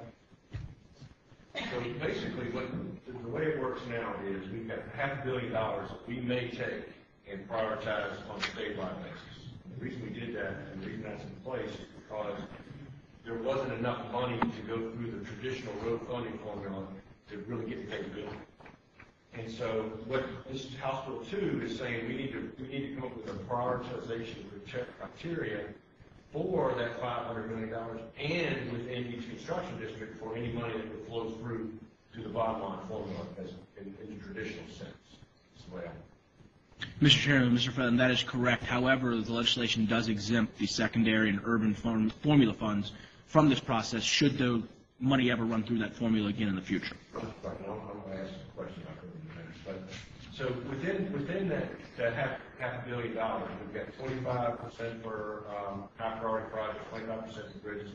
So basically, any new construction is going to have to come from that 25% high priority projects. Mr. Chairman, Mr. Fralin, generally you are correct. It would either come from the 25% for high priority projects or the 15% for public-private partnerships. There's also some federal funds that don't currently flow through this that are for capacity expansion. Okay. But in terms of the money that we raise and spend. That is accurate. So in that 25%, we've got to divide that between interstate, urban, and primary. Mr. Chairman, Mr. Fralin, you do not have to divide it. Those are choices that may or may not be made based on the discretion of the board. Because what I'm hearing, and I suspect other folks are hearing, is because no money's been flowing through that formula, urban transportation districts, which are really cities, have not received money. And I want to make sure that through the formula. And I want to make sure that we've got some sort of formula within that 25% that some is going to urban, some is going to rural, and I'm trying to figure out and I guess that's what we're going to work on over the next year. Mr. Chairman, Mr. Fralin, at the beginning of my presentation, I said we're starting to take the steps to update the administration of the program. At the end of my presentation, I'll make a case that additional steps are probably necessary to continue to update the administration to really work within this prioritization process. That was what changed all that for this 6-year plan. Yeah, I'm pretty good at it.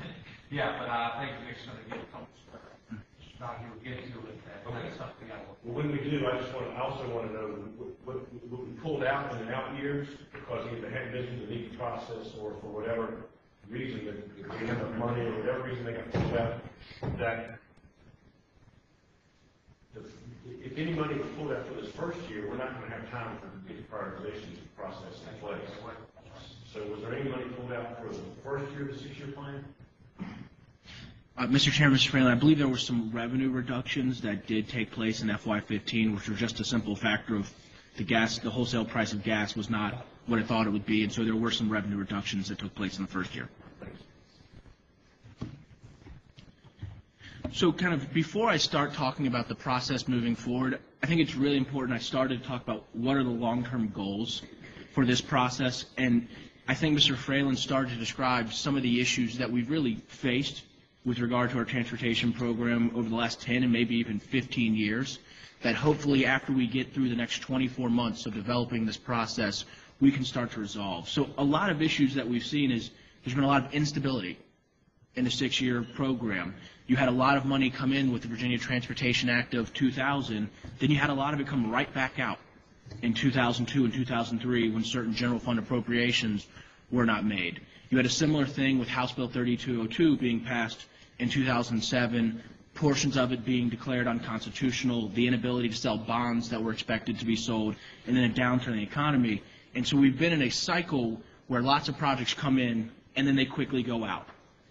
And that instability has also kind of broken the link between the planning process where we rationally go in and study a problem to come up with solutions in the programming process, because we essentially have had no stability year to year as to how much money there would be or what funding would be available for new types of projects. And so over the next 24 months, as we move forward with kind of pulling certain money off projects and creating a prioritization account, I think when we develop this process, we can start to create a project pipeline where people understand where their projects are scoring, what they can do to increase the score of that project, and whether or not they can move forward with funding. And you also know where you stand against other projects across the Commonwealth. Today, we could call 2 local governments in here, one who got funding and one who didn't, and they couldn't tell you why they got funding and why the other guy didn't from a transportation benefits perspective. And so, you know, just keep in mind as we go through this process of the next 24 months, the end goal here is, you know, using performance to select projects, creating stability for local governments, contractors, and other folks with regard to the projects in the program, and then also creating a project pipeline where we can start to fund PE and develop projects based on things that are scoring high through the prioritization process and address needs that are identified in the long-range plan. So with that, though, 24 months sounds like a long time. It's not a long time for what we really have to undertake here. And so there's going to be a lot of work that's going to go forward with the staff behind the scenes that will then be reporting to the board, and we're going to be doing a lot of things concurrently over the next few months. The goal as we move forward is to develop essentially this process within 12 months. The reason that is a goal is then we could use the remaining 12 months to actually run projects through this prioritization process, and then we actually have to develop a program using the projects that popped out the back end as scoring high and balancing that with the funding that's available in the different categories moving forward. So over the next few months, we as staff will be looking to identifying the funding that will be available to run through prioritization, really importantly, developing the measures for these various factors. So while the legislation tells you the factors the board must use in this process, it doesn't tell you how you must measure that factor, which is going to be a really important thing as we move forward. Just as important is what are the priorities in the different parts of the state. We're going to have to do a lot of work with stakeholders talking about what is top in this region. Is it congestion mitigation? Is it economic development? Is it accessibility? Or is it something else? And so that's, you know, another thing we'll have to do. And then we're also going to need to do outreach to local governments, to transit agencies, to MPOs, to other folks to identify candidate projects that we can then screen and run these successfully screened ones through this prioritization process. We are going to be putting in place work groups for these first 3 tasks that we'll be meeting at first internally and then likely externally after a month or 2 to work on this process, and then we'll come back to the board and provide recommendations as we move forward with this. The other thing that I really want to stress in this process is this has to be a transparent process for this to work. The VDOT staff and myself, along with the DRPD staff, could go in a back room and probably create what we think is a great prioritization process all by ourselves. But if we do that, I promise you we will have failed because no one else will agree with us. So over the next few months, we'll be reaching out to MPOs, PDCs, local governments, both municipal and counties, as well as other interested stakeholders, and we'll be sitting down with them. We'll be going to their annual meetings. We'll be going to their monthly meetings. We're going to talk about this process. We're going to ask for their input, really try and get a sense for what they think is important, because if we don't do that and get the buy-in on this process, all of the hard work we're going to do over the next 24 months will be for naught. So on the funding work group, I've hinted at this already, but its main goal, and it'll consist a lot of programming staff and other folks internally, is to figure out what funding do we actually have each year to run through this prioritization process. And so the key things they'll be having to balance there are identifying the funding and the projects that are not exempt from HB2, and then we're going to have to remove funding from those at some point in the future to make sure folks understand that money is not secured and to create holding accounts. The other goal is right now we don't actually know how much money will be available in FY17 for this. It's going to be around 300 to 600 million. We'll be in the lower end in 17 and 18, and that amount will gradually start to grow as the exempt projects work their way through the pipeline. But that's the amount of money that we'll have for this process, and that's what this work group is really going to be focusing on. They'll also be taking a look at how do we kind of build a project pipeline through the 6-year program and the prioritization process where we can start to prioritize PE and the design of projects based on the score and other things as we move forward to really create that project pipeline. Another work group that will be established will be one at looking at how do we measure the outcomes. I'm sorry, on the $300 to $600 million figure, is that for the whole?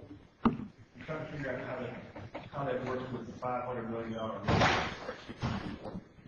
Mr. Chairman, Mr. Fralin, as I mentioned earlier, that $500 million does exist, and there's also some federal funds that are not currently in that $500 million, and so that's how we could potentially get up to $600 million in a given year. Yeah, and potentially bond proceeds and things of that nature, sir.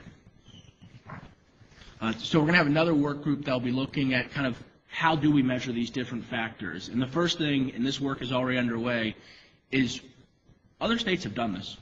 And in particular, a lot of regional transportation agencies have moved forward with this process. And so we have staff calling different states and MPOs to really understand how have you done this, what are the things that have been important for you, how have you measured this, and how has that worked with the public and other stakeholders to really understand what are some of the best practices across the country.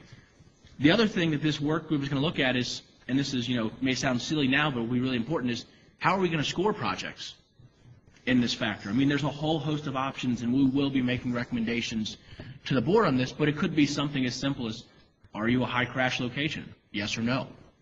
Or it could be, to what degree do you reduce congestion or reduce potential future fatalities, where it could be some type of sliding scale.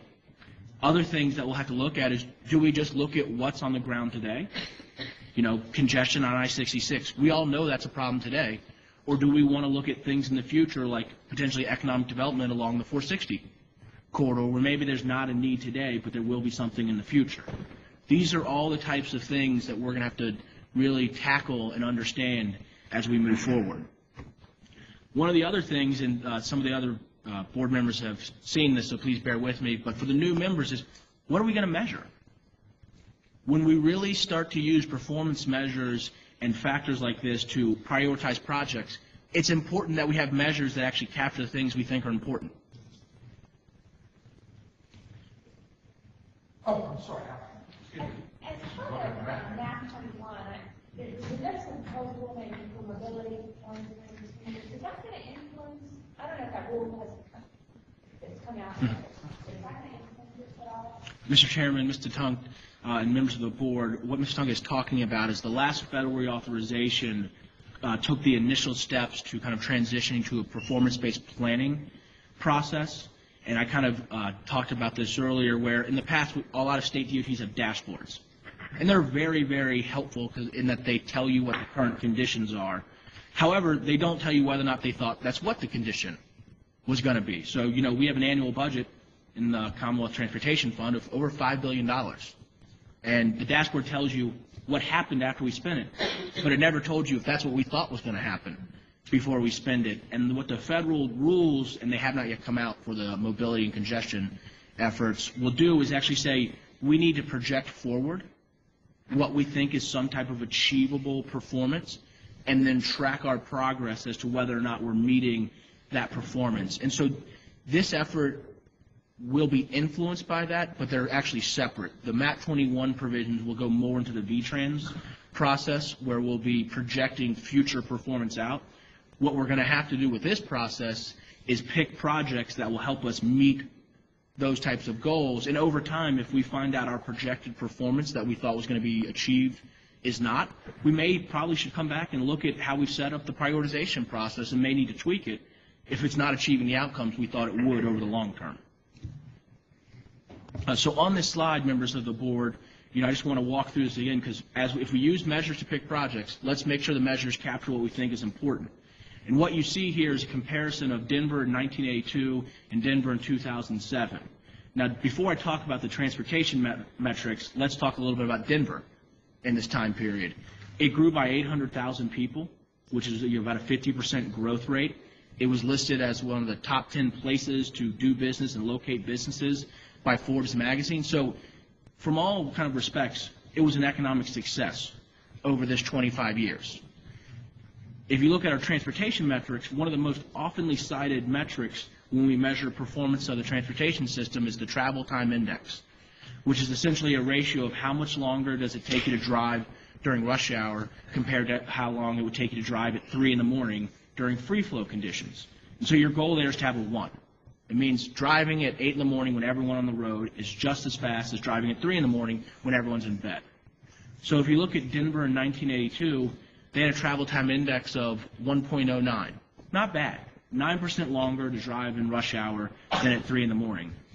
If you fast forward to Denver in 2007, their travel time index has increased to 1.31. That's pretty bad. In this metric, 31% longer to drive to work during rush hour than in the morning. Another often cited metric is delay. So it took people 4 extra minutes to get to work in 1982 because of traffic congestion on average. In 2007, it took them almost 12 minutes to get to work, which is an increase of almost 300%. The rub here is people in 1982 got to work in 50 minutes, and people in 2007 basically got to work in 50 minutes. And I've talked with the folks who put out the travel time index. They agree with all of these numbers. Actually, all of this data was calculated using their own figures. Now, what simply happened here is through their strategies with regards to land use, transportation investments, mostly hot lanes, and transit networks, they reduced trip distances. And so people were, in fact, driving slower in 2007 than they were in 1982. The difference was they just weren't driving as far. And these are all choices that the board will need to consider as we look at these two types of issues. And really, the stress here is the travel time index looks a lot at congestion, whereas kind of the overall average travel time or trip distance is really more of an accessibility function. Can you easily get there? And so these are the types of things we're going to have to explore and really understand as we create measures to select how we fund our projects. Because once you have that measure out there, we really got to understand what it's taking a look at and figure out, is that something we actually value? The other thing is we'll be creating several work groups that will be working on the weighting of projects in different areas. We'll be doing this work very heavily with stakeholders, because we're going to need to create sheets like this one you see in this slide where we have percentages for each of these factors weighting their relative importance in the different areas of the Commonwealth. One of the other things that we'll have to do, as Mr. Connors mentioned earlier, is the law says we must develop different weighting for each district. However, there is also the flexibility to have different weighting even within a district for districts that are, diverse, like the Fredericksburg district. And so those are things that will need to be considered by the board as we move forward. And lastly, we'll be having to identify candidate projects. So the Office of Intermodal Planning and Investment will do a project solicitation from different transportation interests across the state to get a set of projects that will then be run through the screening process to determine whether or not they should be prioritized. Also, as I mentioned, there are projects currently in the plan that may lose some of their funding as we move forward. Those projects will be candidate projects as we move forward and will be run through the prioritization process. As I mentioned earlier, we hope to have the actual process in place in 12 months, which then means hopefully in summer or fall of 2015, we will actually start to run the identified projects through the prioritization process and report on the results back to the board so you can see how it's working. At that time, we may have to step back and tweak the prioritization process, or folks may agree that it's working out really well, and we'll move forward on to the next step, which will be developing a 6-year program fully under the auspices of this prioritization process. Mr. Chairman, earlier Mr. Fralin made reference to some needs of urban localities and other things, and I do think there's some other considerations that the board needs to take into account as we move forward with this prioritization process. One of the things is I listed a whole set of funds that are exempt from the prioritization process at the beginning of this presentation. However, the legislation does give the board the authority to develop different prioritization processes for almost every single one of those exempt categories.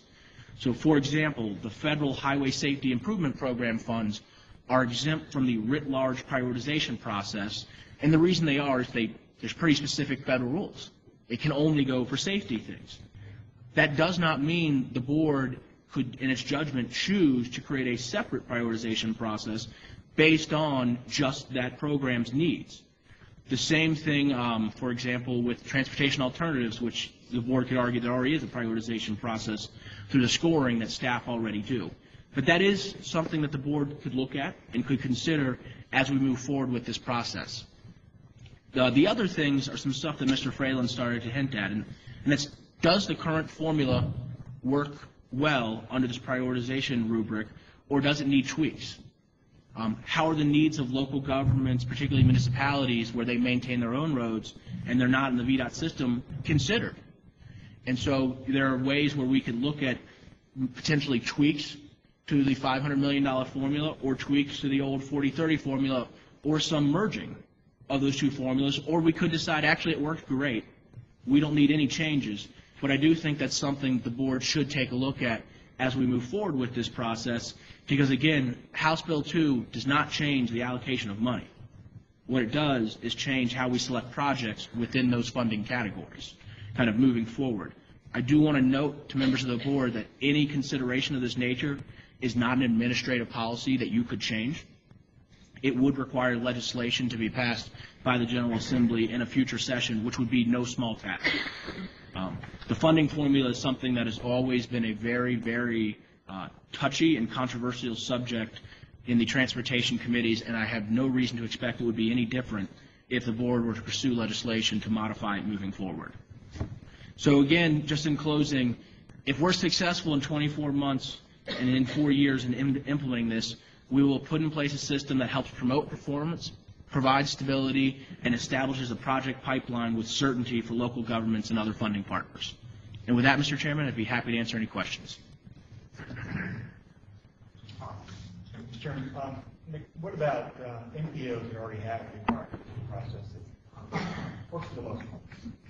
Mr. Chairman, Mr. Connors, that's a very good question, and most of the MPOs in Virginia actually do have a prioritization process that they currently use today. That process typically is used for the regional surface transportation funds that they receive through the federal program, as well as the regional congestion mitigation air quality, or CMAQ, funds that they receive. Both of those funding sources are exempt from House Bill 2, and so those long-standing prioritization processes that are in place for those smaller pots of regional money would continue to operate as they do today. Yes. As far as rail and transit, where do they fit into this? Mr. Chairman, Mr. Garzensi, it's a very good question. So the funds that are put through this process are what are traditionally known as highway funds, both from the federal level and from the state level. However, for a long period of time, those funds are actually very flexible funds. They can be used for passenger rail to a certain degree, transit almost always, depending on the category of funding there. And in the past, there have been instances where these highway funds have been used for those types of projects. And essentially what this process says is, moving forward after 17, new projects that are funded, if it's a transit project that wants to get funding from these traditionally highway monies or flexible surface transportation money, they'll have to compete in this pot. Now, there are still the state and federal transit funds, and those are not pulled into this process. And one of the rationales behind that is most of the formula money under the transit program really goes to kind of capital maintenance and repair or the operations of systems. So it was exempted from this process just as road and bridge repair and replacement and reconstruction were exempted from this process. Chairman, I would also like to add that I find a lot of parallel here between Congress came up with called Dodd-Frank, and then what happened as far as the general law being passed, which on the surface was fine, but the devil is in the details, and the implications of what happened with Dodd-Frank and banking and how the finance industry are deep and varied, and we have to watch that the same process could be happening here. We don't get so bogged down that it's hard to move forward. It's going to be a real challenge, having lived through it in Northern Virginia for the past 18 months with our prioritization on the regional tax. So be prepared. It's going to take a lot of work, and it's, in fairness, it's got to be this board, not just relying on staff to come up with how it's going to work in our districts. That's going to be imperative.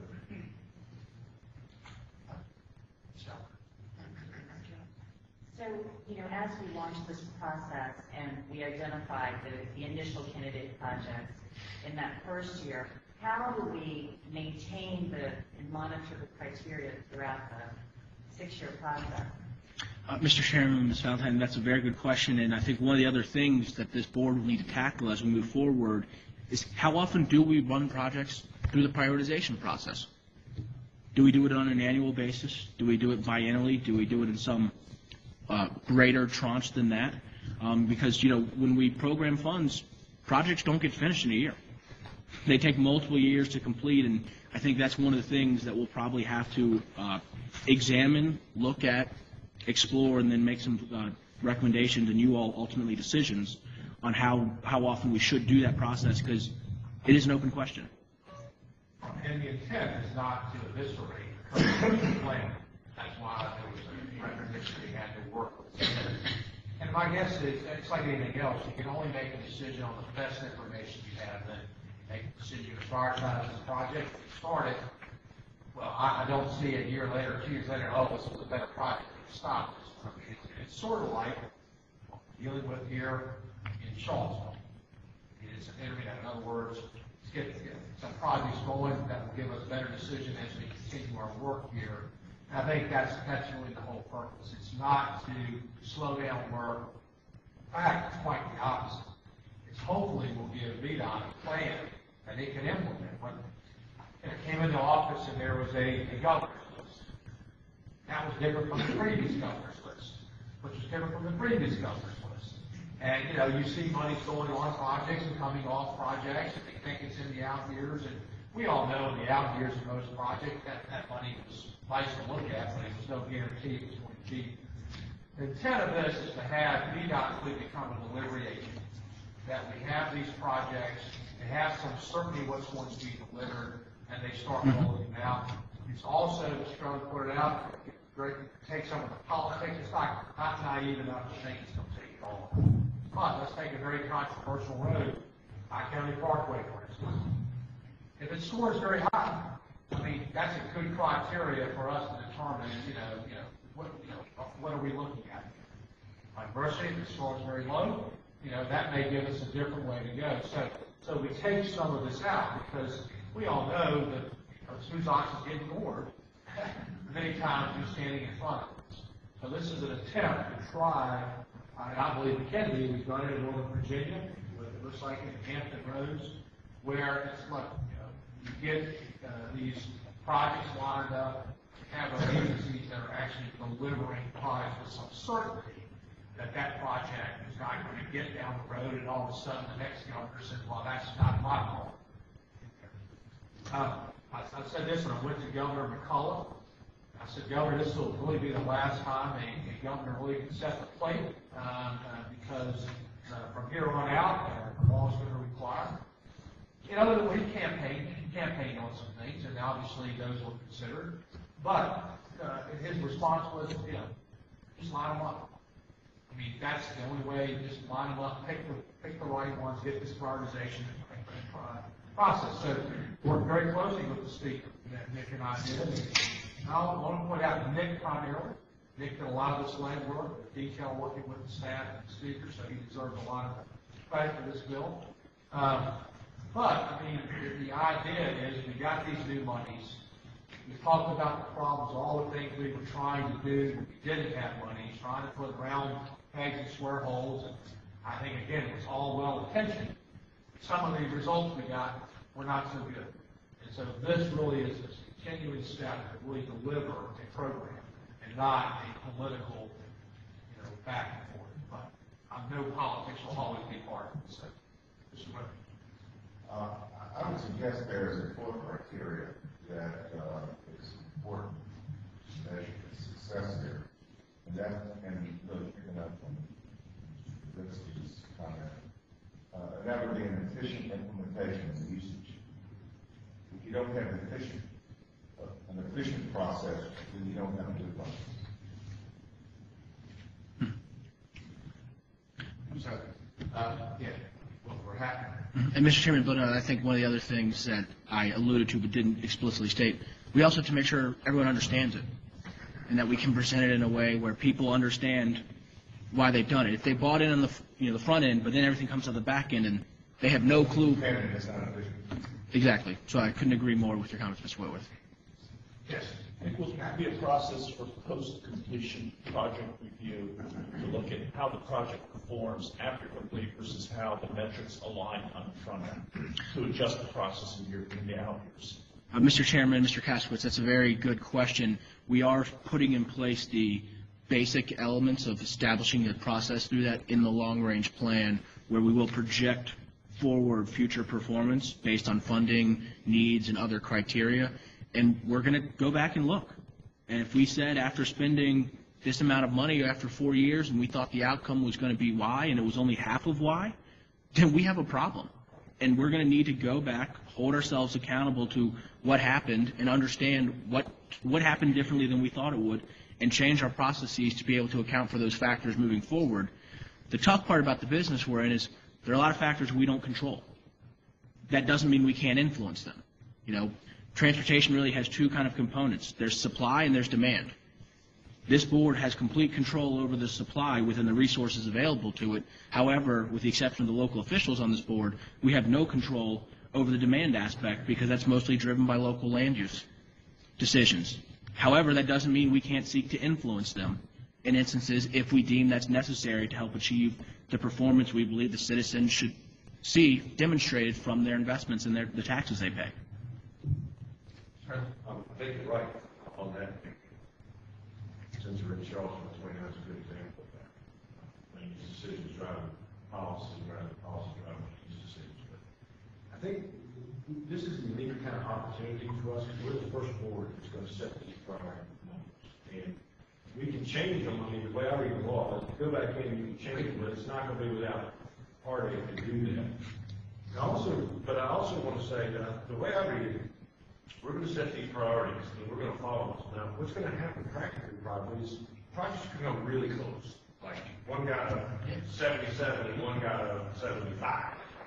And I don't think that these priorities are necessarily going to bind us to the 6-year plan. In other words, we can still say, well, it's a little bit lower, but I like this. So we're not losing that piece of it. That's right. That's right. Yeah, in other words, if something's going back like that, if you want to talk about one to score at 10, and what it does, you can make that decision, but you have to give the comments to agree. And on that point, look, I saw this at the end of the road, and I think it's sort of like the multiple tests, the multiple choice test. Usually your first inclination is the best. So we'll go through, and I think we ought to give this some time. If we got to the Hampton Roads, they got all the technical, and they really got it right, and they said, well, I don't like that. You know, that's not what I was expecting. So we gotta go back and rechange it again. So I think that we really ought to, you know, you're right. And I've said it many times, we will not, probably won't get it 100% right the first time. At least we don't have to have 2/3 of the yard. That's exactly right. That's right.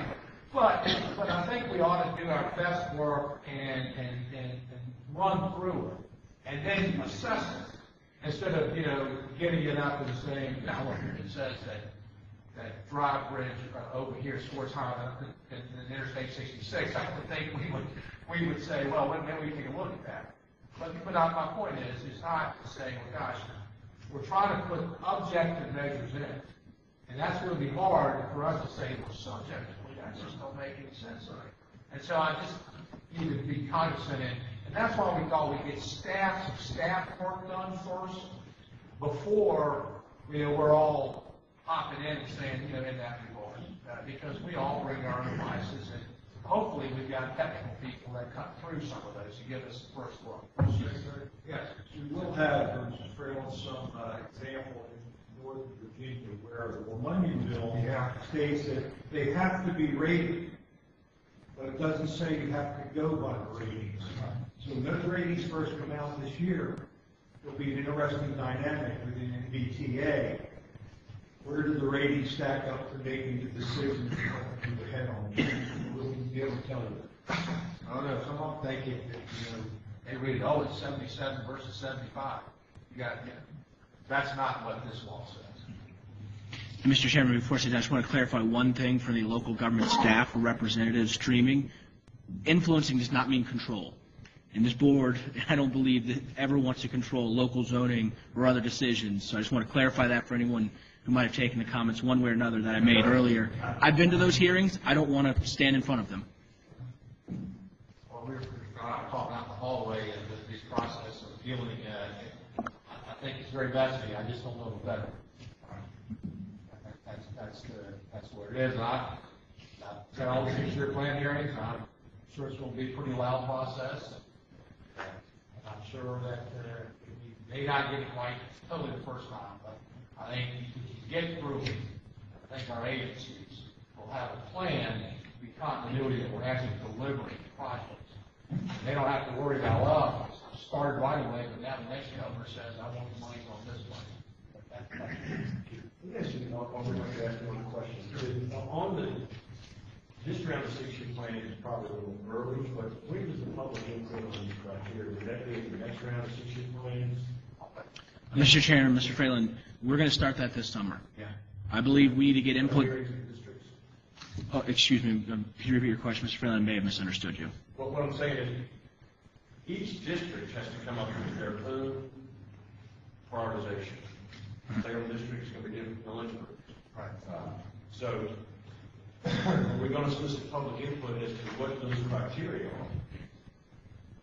Mr. Freeland, We're going to do that, or begin to do that as board members? we will be doing that initially as staff, and then at the appropriate time, we will be bringing the board members into those decisions. But that is going to start probably as soon as later this summer or fall, because we're going to get input at the beginning, the middle, somewhere still in the middle, and then hopefully before we finalize it, because at the end of the day, everyone has to be engaged in this process because it's going to have a lot of impact. And I would expect we could have mid-year changes to the 6-year plan. I mean, as we get close. I mean, we did an initial scrub, and we fully admit that we didn't get it all, but we wanted to at least say, look, guys, these are the projects we're trying to identify, the ones that are going to have to go through prioritization. I'm sure we made a few things that we deal with as we go through, get more information. So, Mr. Chairman, I just wanted to probably reiterate what Connor said earlier, that within our districts, we can have different sets of criteria based on whether it's the urban area or rural area. So our districts are going to, our district is not going to have one set of criteria. Mr. Chairman, Ms. Valentine, that is a decision that this body has the opportunity to make. So that's not finalized, it's something that we can work with within our district. and you're looking at rural versus urban. Yeah, I don't know how many sets we'll have, but my guess is we'll probably have a template for urban and rural combined district. But that's something for us to decide. Thank you, Mr. Chairman. Thank you, Mr. Ronnie. He's going to go out and work on this, so we understand the task ahead of us in that regard. Okay, we have the last item, is the adjustments for local programs. Mr. Rule. Good morning, Mr. Chairman and members of the board. You know, it's going to be 2 days before you get to Thankfully, I haven't been sitting here since yesterday. Oh, so you knew we were going to be long with Might have just had a little bit of insight on that. Good morning, Mr. Chairman, members of the board. Today I've got a presentation for you on some changes that we're making or recommending for you to make as a result of some legislation in the 2014 General Assembly. Deputy Secretary Donahue just gave you a great overview of the CTB formula fund, so I'm not going to belabor this, but there were some changes that were made to that language, specifically 2 parts of that CTB formula during this General Assembly session. The first piece has to do with the 25% set aside for interstate and primary pavement, and we've had a lot of dialogue with local government over the last couple of years about pavement conditions in the cities and towns where they maintain their own infrastructure. There's a little nuance in the language of the code that those primary roads, and you can think about, I came in on the 250 bypass in the city of Charlottesville this morning, that carries a primary route number, but technically it's not part of the primary system. It's part of the urban system, so it's a primary extension. That route number stays for continuity.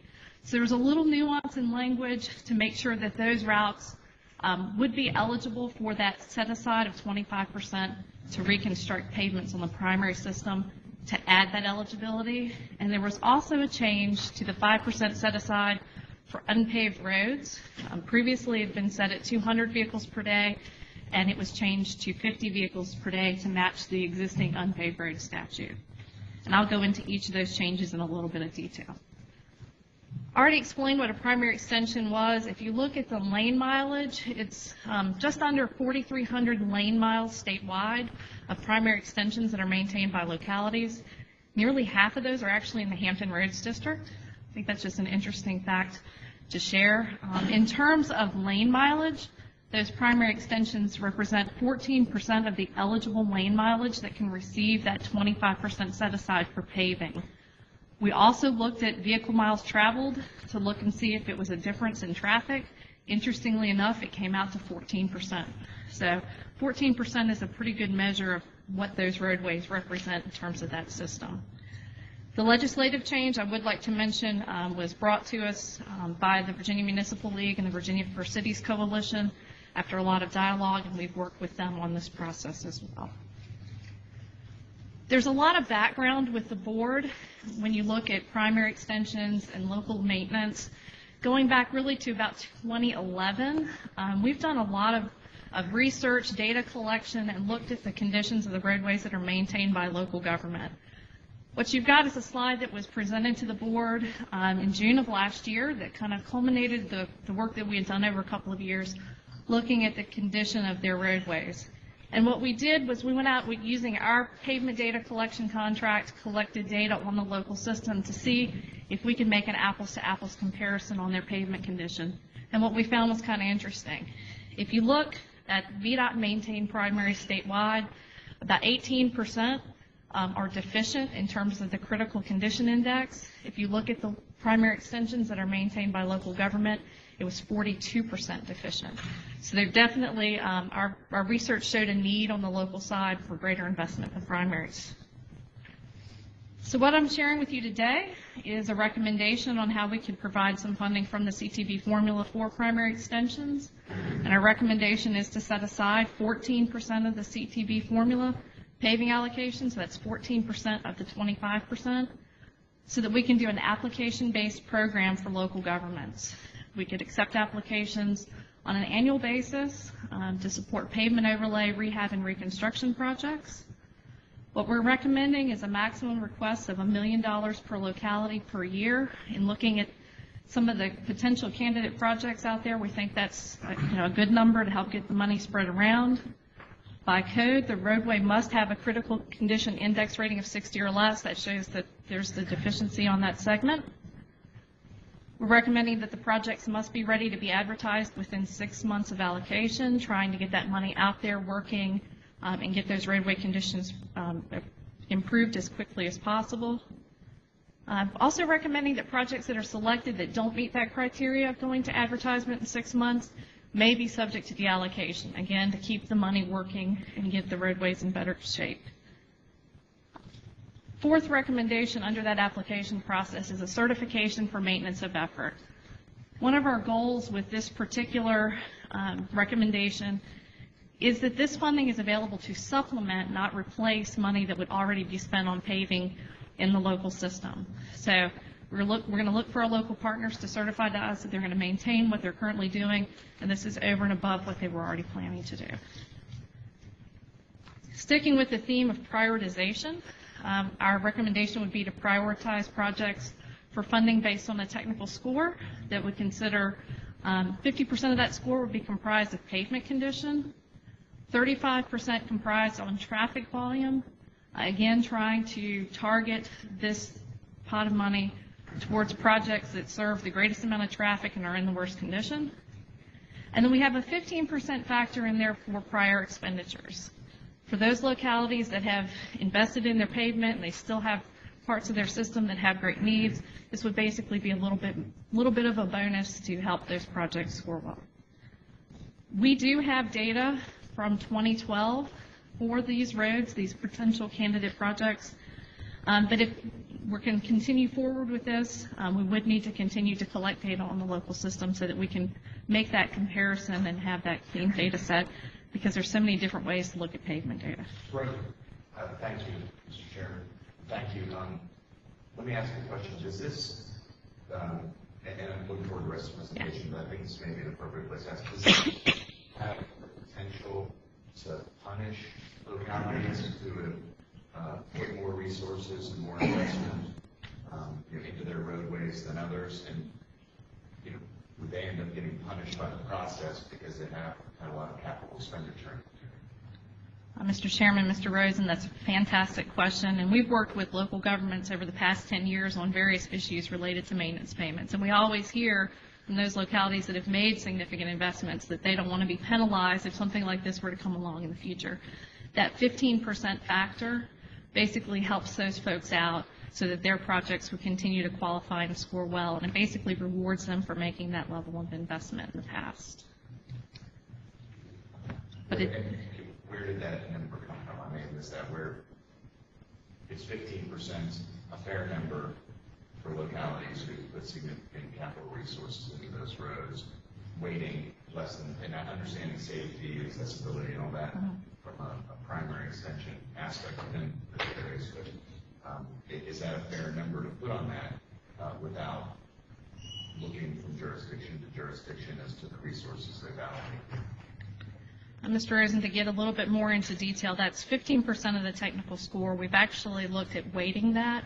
So localities that have spent more than 25% of their maintenance payments on pavement would receive 15%. Those that have not expended at that rate would receive no points. So it would be a reward for those that have invested, and it would be basically a negative for those that have not.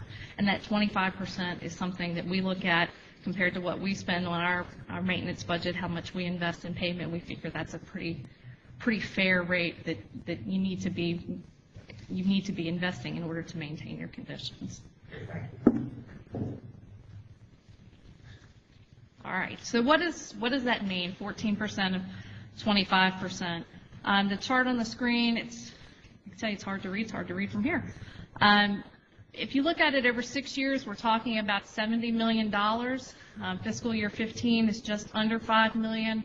It goes up to a high of $14.6 million in fiscal year 19 based on the draft 6-year improvement program. So the net result is that it does significantly increase funding that's available for paving projects to local governments with the $70 million over 6 years. But as the pie that we have to work with is only so big, there's an offset to that, which means that $70 million had been identified for primary projects that VDOT maintains. So because we have a a target that we try to reach of 82% pavements in CCI rating of 60 or better.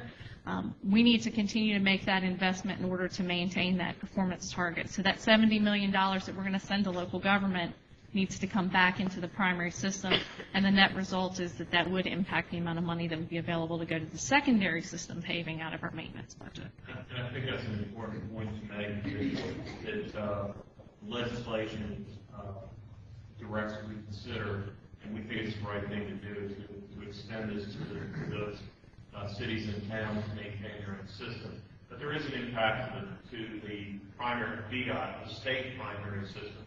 And we're going to have to make adjustments within our budget, because we can't simply say, well, we just won't pay $70 million worth of primary road. We are just meeting that target, and it's one of these things, both pavements and bridges, you have to maintain them and constantly pay attention to them, or very quickly they deteriorate on. So again, it's something I think it's important for the board to know that there is an impact to the state primary system, and we will be moving funds within our programs to ensure that very fundamentally that we maintain our pavements in adequate conditions. Shifting gears to unpaved roads.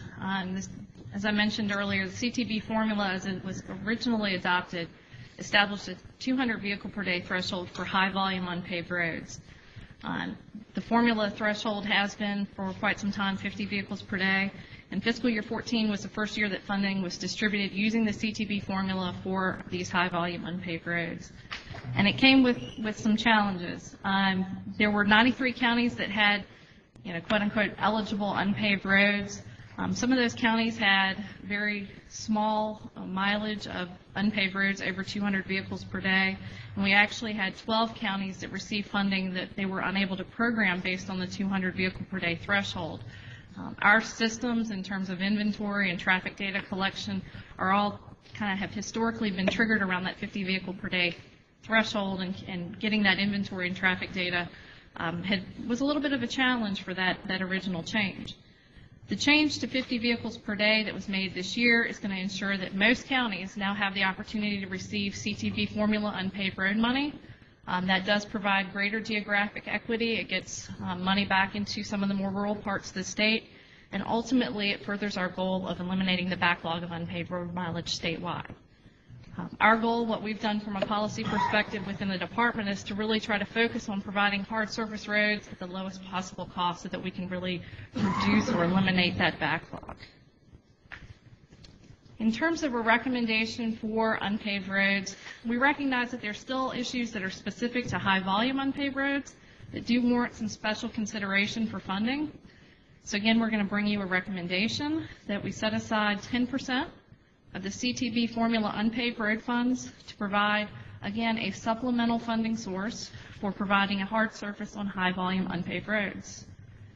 Very similar to what we proposed for the primary extensions, we would accept applications for funding on an annual basis for unpaved roadways carrying over 500 vehicles per day, targeting those roadways that have the highest volume first, with a maximum request of $300,000 per locality per year. I can tell you on the screen it says that we have 28 counties with 55 unpaved roadway segments that represent kind of the eligible pool. We are still working to refine the inventory and the traffic data, and between the time I gave Carol the presentation for today and standing here today, that's now 27 counties with 54 segments, and we're going to continue to refine that before we bring something to you for action next month. So that number continues to go down, which is what we're after. Again, much like primary extensions, our recommendation is to prioritize applications based on the technical scoring criteria.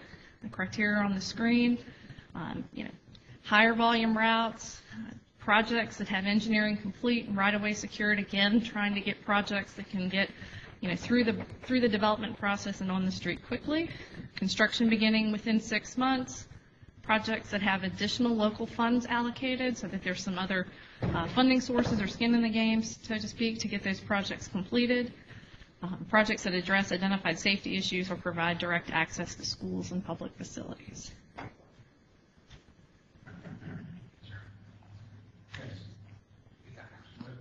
Now we're serving correctly.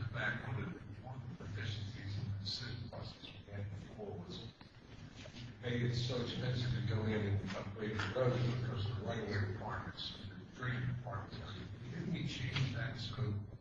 Because a lot of those rural areas have like character, don't they? They go in there and, rip all the trees out from both sides of 20 feet. And it's like you used to do. Are those roads now fit in this criteria that we don't have? Commissioner and Mr. Williams, it's a great question. We had a code change back in, I think it was 2001, 2002, to establish the Rural Rustic Road Program, and that gave us some flexibility to be able to go out and basically maintain the character of a roadway and simply go in and put in a hard surface without having to acquire right-of-way and address drainage and make a lot of other changes to the roadway facility. It's been very successful statewide, and we can now use that approach on roadways up to 1,500 vehicles per day. So, our intent would be that it would capture many of these projects, and that's where that $300,000 number comes from, because when we look back on all the years of data and the projects that have been completed on a statewide basis, it costs about $300,000 to do a mile under the rural rustic concept. And to, I guess if I could reinforce that, the rural rustic program has been very, very successful around the state. Prior to that legislation, we were requiring a minimum of 40 feet right of way, and in many cases 50 feet right of way, which became very difficult. We tried to get that through a donation process. In many cases, the ultimate, what we were building was well more than what the citizens expected. They simply wanted to get out of the way. So the rural rustic program, that legislation gave significant flexibility to VDOT and even provide protection from liability in that legislation, sort of unique in that way. And I will tell you that there has continued to be reluctance throughout the agency and engineers thinking about needing to deliver a project that meets current standards. I can tell you that today, the chief engineer, myself, and the chief deputy commissioner have made very clear that in all 9 districts, that the rural rustic standard will be the standard we use unless there's a compelling reason to do otherwise. So again, we have made that very, very clear to our staff, because again, the goal of this is to get our folks out of the mud in those areas where they want their roads hard surfaced, to do that in an affordable way within the context and the sensitivity of the surrounding environment, and not to build, we're not building a new subdivision road, we're not building a modern highway, we're simply getting folks, again, out of the mud. So that's been reinforced aggressively by both myself and the chief engineer. The impetus for that legislation came in this area right here, 4%. That's what. Most were down Bristol too. And in Bristol Lakes, that quite. a lot of it was the cultural difference that all the railway came from. Yes. Mr. Garza. Yes, Mr. Rule, at the risk of sounding parochial, the current program versus the recommendations are going to have quite a significant negative impact on the county of Loudoun. Have you been any further discussions with them about that big delta that now is going to exist between what they thought they had and now what they'll be receiving under the new program? Mr. Chairman, Mr. Garzinski, we've had extensive discussions with Loudoun County, and it's actually 26 counties that are receiving less under the legislative change. It's not just Loudoun. But we have had extensive discussions with Loudoun and are scheduled to go meet with them face-to-face the first week in June to talk about this particular funding option, and also looking at some of their high-priority projects and how they could be done at a lower cost using the rural rustic road concept. So it's kind of a twofold piece. Any other discussion for Actually have 2 more slides real quick. I know you're ready to move on. In terms of funding for the high volume unpaved road, this isn't a huge program. We're talking about a 10% set aside off of a 5% set aside. So in terms of fiscal year 17, we're talking about $700,000. It's right around $10 million over 6 years. Years 17 through 20 are shaded because there has been some dialogue that, may or may not be subject to House Bill 2, so trying to manage expectations of some of our partners, we're just adding that cautionary note. In terms of timeline, presenting our recommendation to you today with the intent to come back to you at the June meeting with a resolution to then implement this approach for these two particular set-asides. We would immediately be prepared to issue a call for applications, with applications being due August 1st, which would allow us to come back to you at your October meeting with another briefing with some recommendations for funding, and then final allocations to be presented in November. That would allow localities to then move forward and be ready to have these projects advertised and ready to go for the next paving season. So a little bit of an aggressive schedule, but we're lined up and ready to do that if the board desires. Now, any more discussion or any questions? One of the things we found, there was very aggressive use of this money by some localities. It's really questionable, knocking down a few trees and it's unpaved, and what wasn't there before is now an unpaved road. I'm just saying we're trying to make sure we're fair to everybody, and okay, thank you. I think that concludes our workshop agenda, and a lot of people have been here for a long time, so we're going to move, before we take a break, right into public comment, because so many of you have been here actually for 2 days. I'll officially call it open, the formal action item, but our first thing will be to call up those people who are wishing to speak. We have, 8 or 10. I would ask that, our rule is around 3 minutes, but we'd like to hear everyone here today. So I will call you up in which the order in which you signed up, and the first is Mr. Dennis Workman.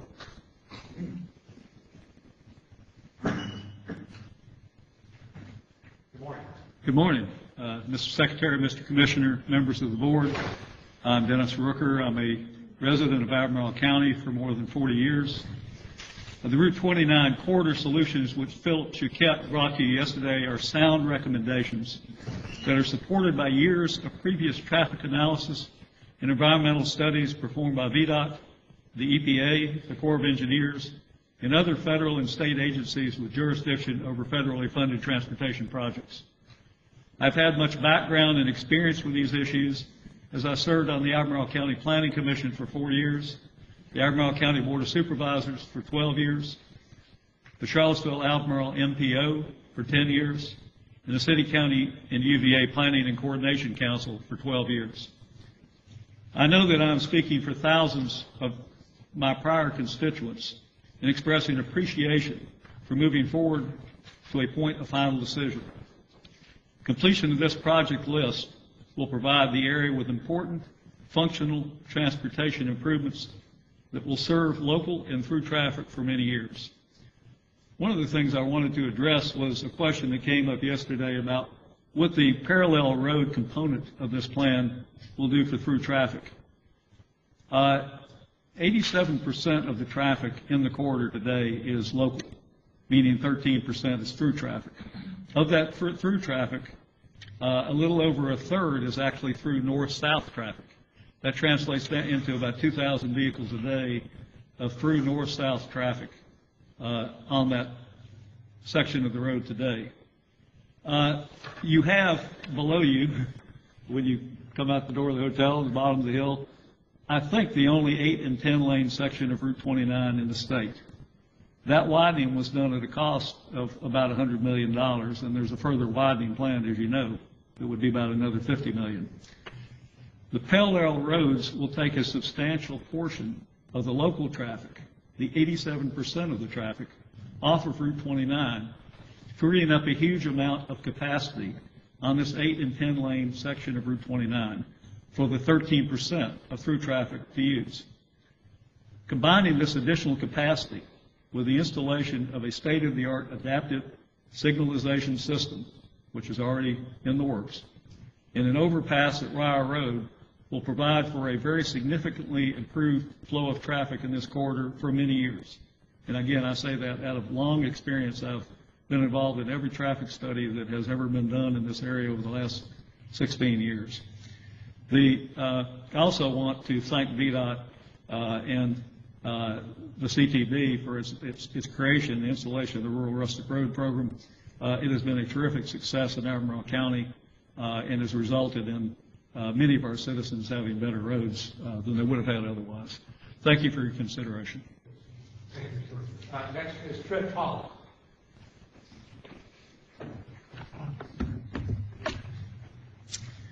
I'm Trip Pollard with the Southern Environmental Law Center. You all have covered an awful lot of ground in this workshop meeting. I'd like to just touch briefly on two items you talked about a lot, the 460 and the 29 quarter. The Route 460 proposal is a proposal that has quite a history of issues and problems. I think it's outrageous that this much money was spent with the risk involved and with what we have to show for it. Mr. Secretary, as you said, I think it was far too aggressive in the pursuit of this project and that too much risk was taken on by the state and by taxpayers. As Charlie Kilpatrick mentioned, the Corps of Engineers was involved for a long time and has been involved for a long time with this project. In fact, they've been warning for over a decade about problems with the possibility of permitting this project. So there have been red flags raised with this for quite a while. I think this saga highlights a lot of the problems with the PPTA as well as problems with the delineation process and with the failure sometimes to heed the red flags that are put before us.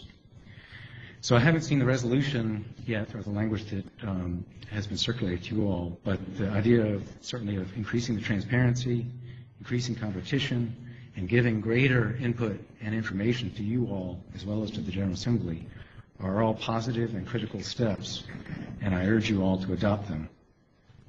I also support the call, although again haven't seen any details on this, about a revised process for wetlands delineation, as well as new rules for high-risk projects. So we do have some more short circuits built in the process to address projects that do have these red flags to better protect taxpayers.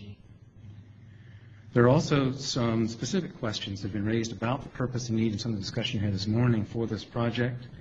I'm not going to get into it in the limited time here this morning, but there are some of the comments today require some further, I think, discussion and examination to make sure that we don't waste further money on trying to build the wrong project for what the needs are, in fact, in this corridor. We support improving Route 460, but not a new 55-mile highway about 1 mile from the existing one. I'd like to turn now to Route 29. I was a member of the advisory panel, and we strongly support the recommendations overall. I wanted to address some of the issues that came up yesterday and arose in your discussion. But first, I'd like to thank former Commissioner Chouquette for leading the panel, thank VDOT and DRPT staff for their work, and especially thank Secretary Lane for the initiation and framing of this process, and the Governor for his support for pursuing alternatives in the corridor. Like Mr. Rooker, who spoke before me, I've been involved in every study just about in the 29 corridor. I've been working on this issue for about 20 years. And I can honestly say I feel like we are possibly closer today to making some of the most meaningful changes to improve this corridor than we've been in a long, long time. One particularly important point that I think you need to keep in mind is one that Mr. Rooker just emphasized, and that's the fact that 85 to 90% of the traffic on this section of Route 29 is local traffic. The parallel road network was designed and modeled over a 10-year period and refined as a ways to get some of that local traffic off of 29, which will have enormous benefits for through traffic as well as local traffic. One of the many shortcomings of the bypass proposal was it did next to nothing for the 90% of traffic that's local and would have still been stuck on 29 had that been built. So this package, I think, does much more to balance and address both through and local traffic. There were also questions raised about the full funding of projects that are already in the 6-year plan. I think this is critical. These are priorities that have been identified again and again by all the players involved over the years, and they are not necessarily going to move forward without that full funding. Some of the other members of the committee said, for example, well, shouldn't the localities pay for some of that? Well, if you're going to wait for that, you may be waiting a long, long time for some of those critical pieces of the network to be built. And without those parallel roads being built, it's going to be much, much harder to build either of the pre-interchanges at Rio or hydraulic, because you need for a way for traffic to get around during the time of construction of those interchanges. So not only is it important to build those parallel roads, but the sequencing is important as well. They need to be built first. So urge you to fully fund the 6-year plan projects. Third, it was said several times that this project is just a start. I'd actually take exception to that. I think this is an extremely important steps that are more than just a start. I think it's capable of significantly improving conditions for years to come, maximizing the investment taxpayers have made in this corridor, and making it function much more effectively for possibly decades to come. The proposed package is a compromise. Although I said we support it overall, we do have things that we don't agree with about it. For example, the two worst choke points every single study has looked at are hydraulic and Rio. That's where the congestion is. That's where most of the accidents are. We support interchanges at both of those intersections. Now, the package only calls for funding one. I think that's critical. I think Rio's very important and absolutely is going to show some of the most benefits out of anything in this package. I think, as former Commissioner Chiquette mentioned, need to be sure to do that right, because I think that will help to alleviate some of the concerns about hydraulic. And as he also mentioned, hydraulic is more difficult. So I think it makes sense to go ahead with Rio, not try to do both, which I think would sink this whole package at the local level. It has the preliminary engineering for hydraulic, and I think we can continue to move ahead with that. And I think that additional steps need to be considered and move forward, including transit in the corridor, which dropped out after having been in every package we looked at on the panel, and looking at steps to eliminate some of those additional left turn movements. I think that's another thing we can do to help both through and local traffic. So I think I urge you, bottom line, to adopt this overall package. I think we have some real meaningful, doable projects that can be done efficiently and effectively and within the money we have available. And I look forward to seeing us move ahead with these improvements. Thank you. Thank you, Mr. Paul. Meredith Richards. Good morning. Morning.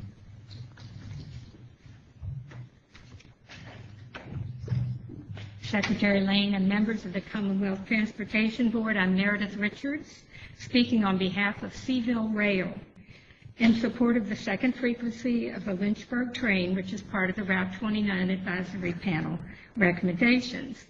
9 years ago this month, a group of rail advocates in Charlottesville began raising grassroots support for enhanced intercity passenger rail on the Piedmont Rail Corridor, which parallels Route 29.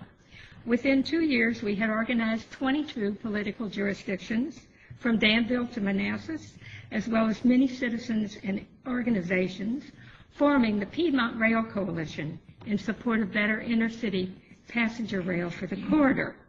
With the help of our legislators and funded by the Kane administration, the Lynchburg Northeast Regional Train was launched in October 2009. And in every year since then, it has generated the highest ridership per train of all Virginia's regionals and has ranked #1 in profit per passenger mile across Amtrak's entire system of over 150 regional trains on 20 corridors in 19 states. We continue to work with our partners throughout our partner jurisdictions throughout the corridor to advance intercity rail, and while I cannot say that there is consensus among all our partners concerning the advisory panel's package of recommendations, I can say there is consensus in their general support of a second frequency of the Lynchburg train. The rail piece in the package of recommendations gives all our partner jurisdictions a $5 billion commitment for a second train to serve their communities. Two factors in the remarkable success of the Lynchburg train has been its high on-time reliability and its travel time competitiveness. With a travel time to Washington of 3 hours and 42 minutes from Lynchburg and 2 hours and 28 minutes from Charlottesville, the train is already faster than driving and a $9 million capital project in DRPT's draft 6-year improvement plan will reduce that travel time by another 8 minutes. The Lynchburg train's extension to Roanoke, coupled with the additional frequency of the train, will help create a balanced network of intercity passenger rail for Virginia, complementing the multiple regionals and planned extensions serving Richmond and Hampton roads. Seville Rail strongly supports the $5 million down payment on a second frequency of the Lynchburg train as part of a balanced, multifaceted, and multimodal solution for Route 29. We believe that ridership on the corridor will grow in proportion to the increased capacity as it does on intercity routes throughout the country, and that the additional service will boost the economic interest of all our communities and improve mobility throughout the US 29 corridor. Thank you. Thank you very much. Next we have Pete Borges. Borges are... Okay, then we have Frank Porkitchen. If I pronounce that incorrectly, I apologize. Is my writing, I'm sure, is unclear. Frank Burkhead. Good morning. I'm Frank Burkhead. I'm from Charlottesville, Albemarle County, and I moved out across the street from here when I was 5 years old, so I'm quite familiar with the growth of 29. I believe we must solve our traffic and congestion problems in the Charlottesville region. After the 29 bypass idea was killed in February, we've seen the advisory panel move forward. However, these ideas have only been floated for about 75 days. The panel recommended studying Hydraulic Road. What would it do to say not study Rye Road as well? Data should drive this process, not an urgency to move forward. We have the ability to spend study money first and construct these projects provided they move the traffic and through the region. My concern is that moving forward with only one flyover and some interchange concepts will essentially pave the way for Concrete Canyon. Plus, during this construction phase, that will... Yes. Can we get maybe the microphone? Yes. Okay. Can you hear better now? Yeah, that's better. Thanks. Apologize. My concern is that by moving forward with one flyover and some interchange concepts, we'll essentially pave the way for Concrete Canyon. Plus, during this construction phase that will last many years, there will be nothing but orange cones, Jersey walls, and little places for detours. This will permanently and significantly alter our community's landscape. While I applaud this body's effort to move forward, I believe that we should approve study money and not construction money until we know exactly how this will impact our community. Additionally, I believe there's a misconception that if all the money is not spent, it will be lost. It is my understanding that the money can be placed in a suspense fund for a period of time, thus allowing a careful study before it is so hurriedly spent. I'm hoping Secretary Lane could clarify this point. Thank you. Thank you very much. And I'm sure I'll not get this next one right here. Michael Egidio. Okay. Nice Italian. Good morning. Good morning, Mr. Secretary. Good morning, Board. And thank you for taking the time today to hear us. First, I apologize. I'm coming into the game very late, so I spent a lot of time on the internet studying last night what was taking place on Route 29. I'm with Federal Realty. We own two major projects on the corridor. And the immediate concerns that I see are during construction. If you pull back on some of the slides I was looking at last night that I was provided, you'll see that there are many hundreds of businesses in the local area. And business may not have a face, but they are relatives, friends, community members that run these businesses. As some of the gentlemen pointed out earlier, 90% of the traffic is local traffic, and they support these businesses. So one of the things that comes to mind immediately to me is during construction, they might be choked off, which would be a huge economic impact to the community and to the businesses that are there. So I'd like to urge the board to see if we've done or can do an economic impact study to see how it will affect during construction. I think we all agree, obviously, 29 needs some improvements, and I applaud the board. I've only been in the Charlottesville area 5 years, and I've seen it expand and build in traffic, so that we definitely need to do something there. But in addition to that concern about the economic impact is the speed that we are moving forward with. So I would urge that we step back, maybe take a look at the broader picture and see how the impact, the overall impact will be on the community. And that's really all I have. Thank you very much. Thank you. Mr. Matt Bledsoe. Oh, Matt's with me. He just Okay. Okay, I then have Ann Mallett. Good morning. Good morning, and thank you all for bringing your meeting to Albemarle, and I hope you are enjoying your stay. I represent the Whitehall District in Albemarle County on the Board of Supervisors, only 7 years in that role, but a 30-year student citizen of land use and transportation issues.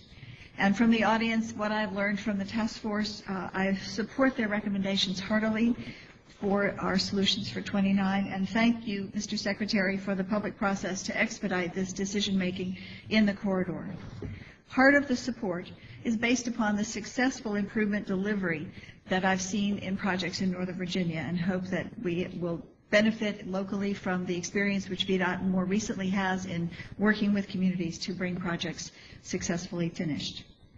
Walt Kelly had it right 55 years ago with Pogo, the cartoon who said, "We have met the enemy and it is us."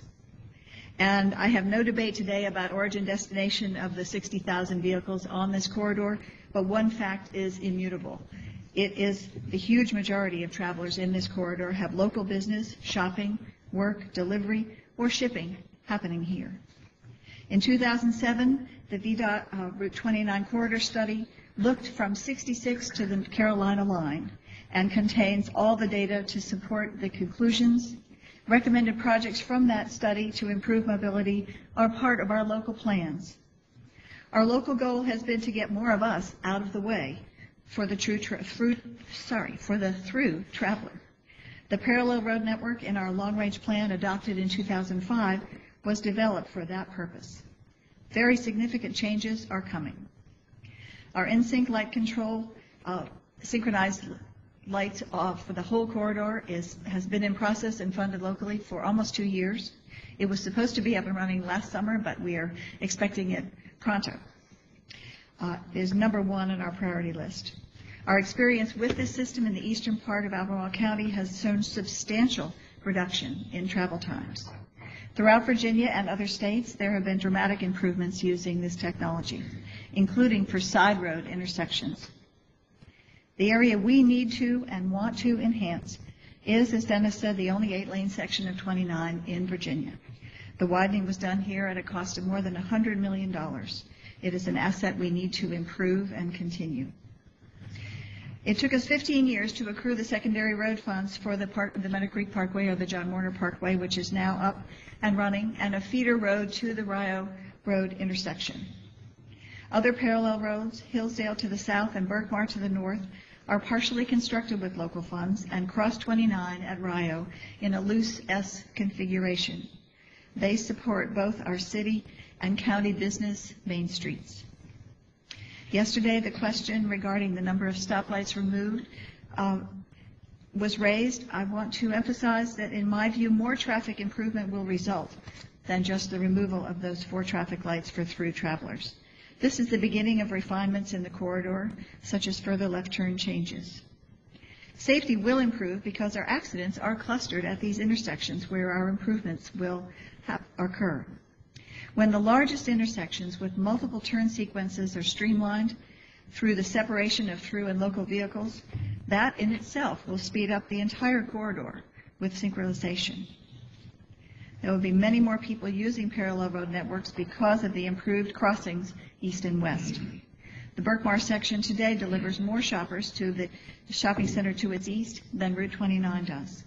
The drivers have already moved. More of our stores and the post office will add entrances from these parallel roads, And all these changes will open up capacity on the highest designed, most modern roadway in our area. Our long-range plan has fully funded the widening of 29 from the river to the airport, or now Hollymead.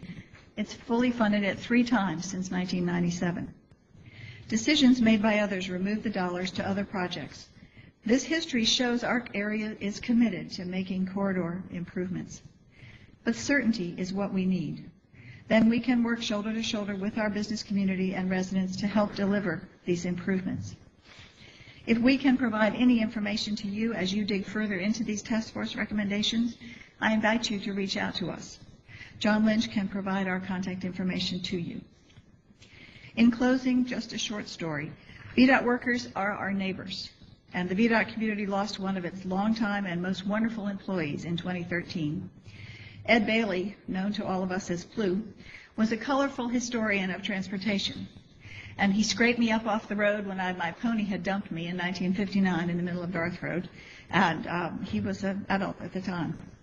Plu was with VDOT in 1946 when the used bridge from Allegheny County was installed at 50 years of age in Advanced Mills.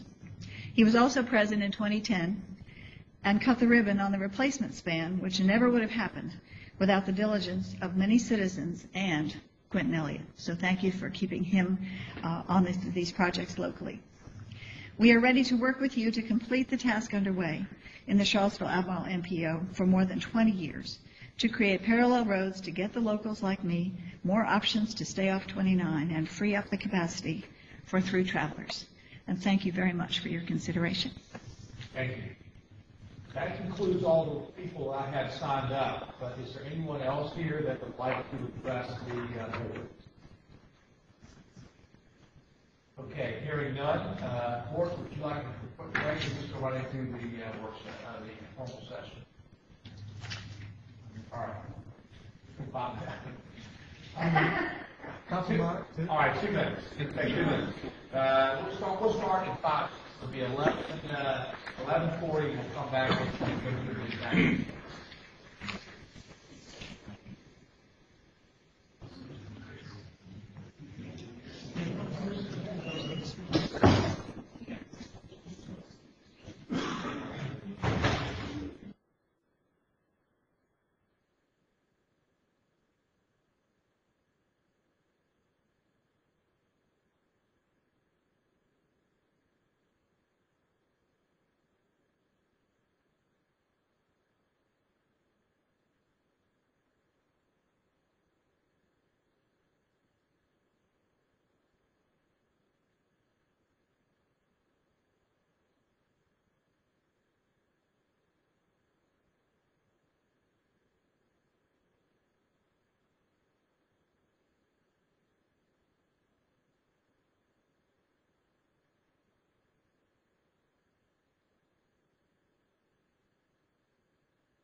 Okay,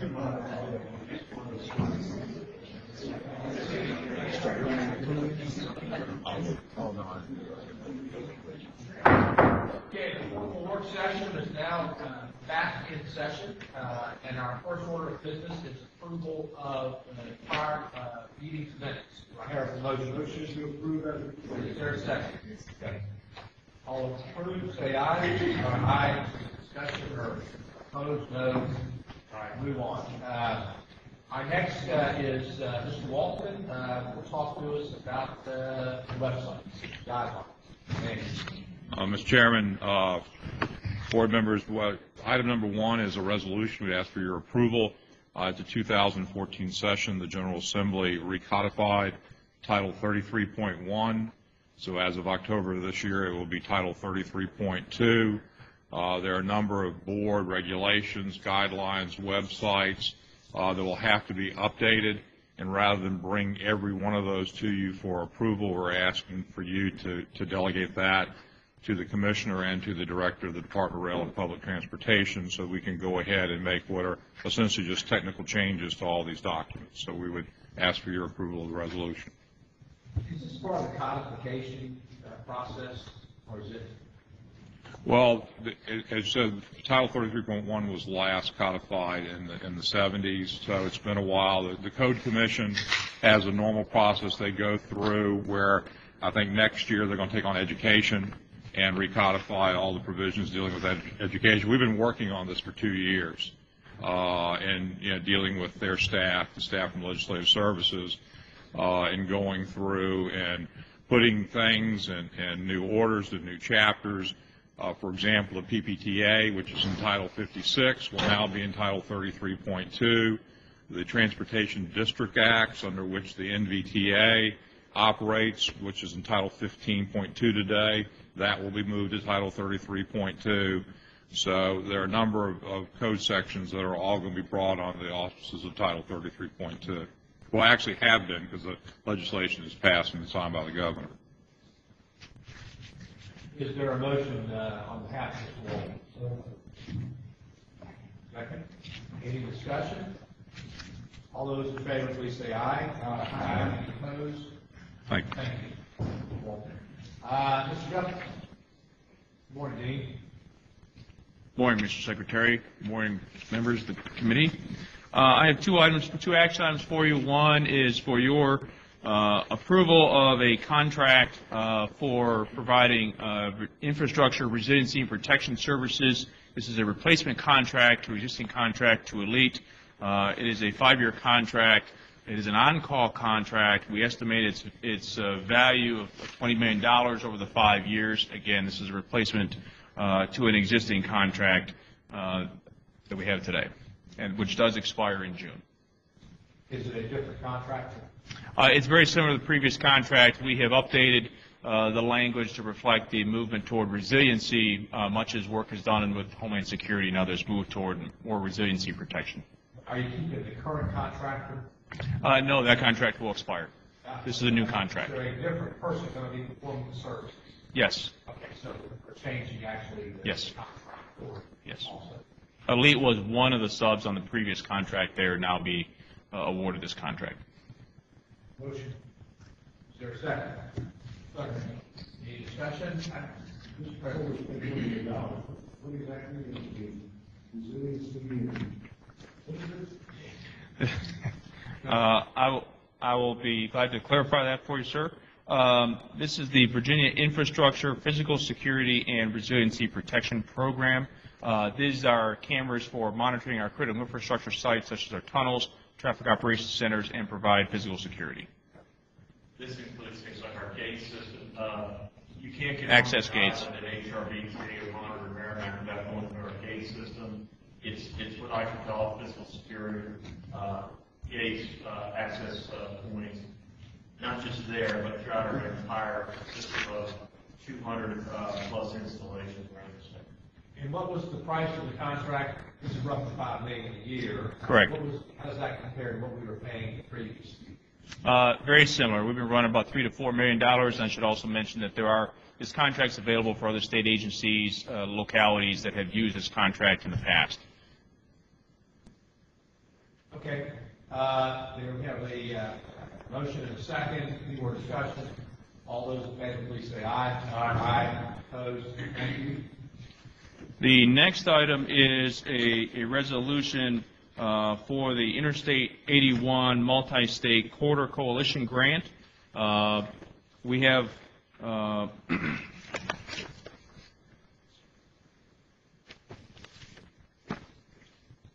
the Interstate 81 corridor was a coalition formed in 2011 of the 6 states from Tennessee up to New York, and is a coalition focused on improving safety, efficiency of freight and passenger movement that help save lives. Of the 6 states, the coalition includes 19 local governments, 18 regional governments, 15 non-profit, non-governmental entities, and 12 private sector entities, including Virginia Tech. In 2013, the Federal Highway Administration released a multi-state corridor operations management program grant opportunity to promote regional cooperation and planning, shared project implementation for projects, and improving multimodal transportation. They awarded a grant to the I-81 Corridor Coalition in the amount of $545,000 for the coalition to develop an I-81 corridor freight information system. Virginia is the administrative host of the I-81 Corridor Coalition through Virginia Tech, and so we're required, given there's money expended outside the state, we're required by the code to have the CTB authorize the commissioner to enter into a contract and execute the partnership agreement with Federal Highway Administration for this project. What's the purpose of the project? The purpose of the project is to create a freight information system for travelers, trucking community, truckers going up and down 81, travel times, incidents, weather, but really geared toward the trucking community, broader than just your regular 511. Access to where truck parking availability, etc.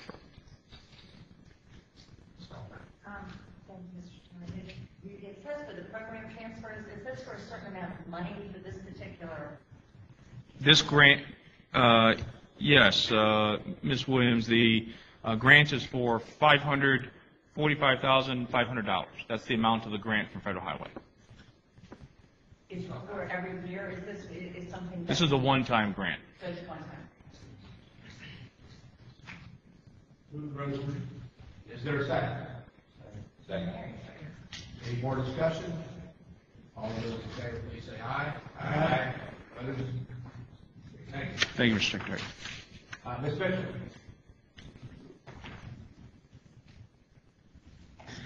Good morning, Mr. Chairman, members of the board. I have for your action today items on the transfers for the 2014 through 19 6-year improvement program from March 29th to April 25th. Majority of the transfers are moving surplus funds from completed projects to scheduled projects, and I'd be happy to answer any questions. Motion. Okay, is there a second? Will these transfers affect the beginning balance or the balances in the plan we'll be voting on in June? Yeah, those would be incorporated into the plan, that's the program that's adopted in June. Thank you. Any more discussion? All those in favor, please say aye. Aye. Opposed? Thank you, Ms. Bishop. Mr. Brule. Mr. Chairman, members of the board, I have a resolution before you to deallocate funds under the Economic Development Access Program. This deallocation was actually requested by Halifax County. They had a project to Day Park that they requested and received $500,000 in Economic Development Access funds back in 2009. The county has decided not to proceed with the project at this time and has requested that the funds be deallocated and returned to the Access Fund program account. Ms. Allison, is there a motion? In your district. You typically wait to see what the district rep would like. Well, first, I would just like to point out how terribly responsible Halifax County is being in acknowledging the fact that they're not using this money and choosing to send it back. I personally have not had any contact about this, but I will trust that you are acting on their behalf in sending this back. Mr. Chairman, if I may, Ms. Valentine, the program that they this particular aspect of the Economic Development Access Program, if they don't have a named industry, they have to bond their project. And if they don't have a named industry that shows investment in that area within 5 years, they may have to pay back the money. We've extended through bond moratoriums now several times. This project was at a point where the county was either going to have to give us another bond for another couple of years or just decide to shelve the project. And rather than continue to invest in bonding that money in the event that somebody might come forward that wants the facility, they're turning it back in. So it's very responsible. They could come back at a later date, ask for funds for the project, and we could certainly entertain that request at that time. I should have mentioned two things. First of all, our new board members, it's been the courtesy of the board that when there are specific items in districts, we allow the district member to make a motion or speak in favor of, or not, because of that. So, really, this is your first meeting. Yeah. You know, I was happy to share the comment, and we had all that information. I would so move that. And second, by the time we go through the allocation on something, it's been a long process. So usually it's not one of contention, it's one that, yes, we can't do it. That doesn't mean they can't get the money back on. They can come back. Once they are ready. That's typically the way these programs work. So we have a motion. Is there a second? Second. All those, any more discussion? All those in favor, please say aye. Aye. Opposed? Thank you. Here's Ms. Gill. How are you today? Good. How are you doing? Mr. Secretary and members of the board, I'm here presenting a resolution for the board's consideration to enter into a new confidentiality agreement to maintain access to the... Yeah, the microphone is, can you get a little bit closer? To maintain access to the current and future rail data collection by the Surface Transportation Board. The Surface Transportation Board has custody of the confidential rail waybill sample, a database containing rail shipment data. Because of the sensitive nature of this data, the Surface Transportation Board requires the execution of the confidentiality agreement with its users.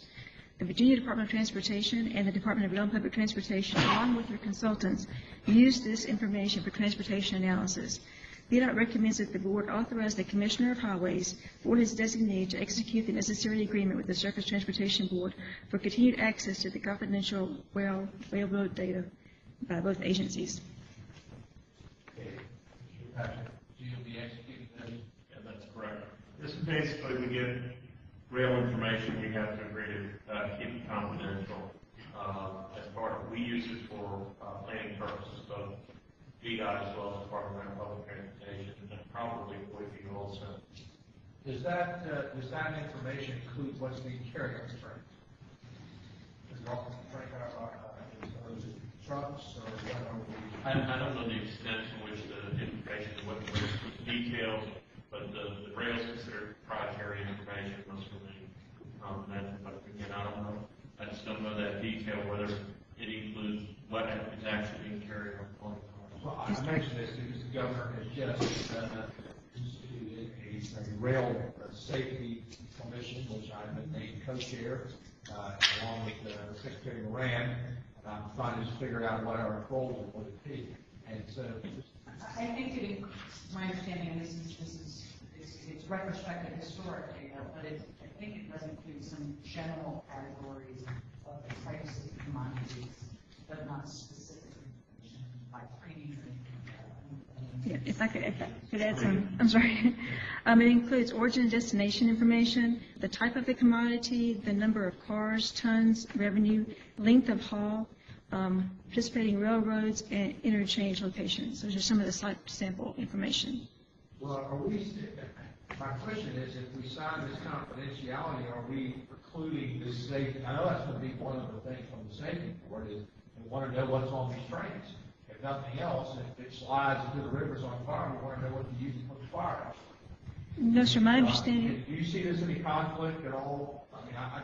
Mr. Chairman, I just want to raise an unrelated issue to this. So there is an emergency order that has been enacted by the federal government that would require, there's an emergency order that has been enacted by the federal government that would require carriers of crude oil to notify the states when they're transporting and where they're transporting those things through various states or the Commonwealth. So that type of information, I believe, will be available to that rail task force. The Surface Transportation Board, who this current request is before, is particular, to put it mildly, about these types of requests, and you must specify exactly what you're going to use that information for, and you must do that in advance. And so there's been an ongoing dialogue with the Surface Transportation Board that's been going on for some months now, and the current request before them is to get this data for the purposes of freight planning in the long-range VTrans process. We could submit another request for a different type of information, but if we tacked it onto this request, it would push this one back and probably wouldn't speed up our ability to access that other information. Okay, so we're not giving, we can always ask for our... Yes, sir, Mr. Chairman. Is there a motion? Second. Okay, any more discussion? All those in favor, please say aye. Aye. Opposed? Okay, thank you.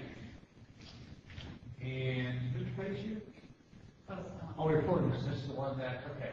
Yeah, just, for the members of the board, we've had some, this is in regards to item number 7. So to put this on the agenda, we received some new information from the applicant that changes the information in the grant application. So we've decided to take some additional time over the next few weeks to work with the grantee and request these funds. And we may bring it back to the next board meeting.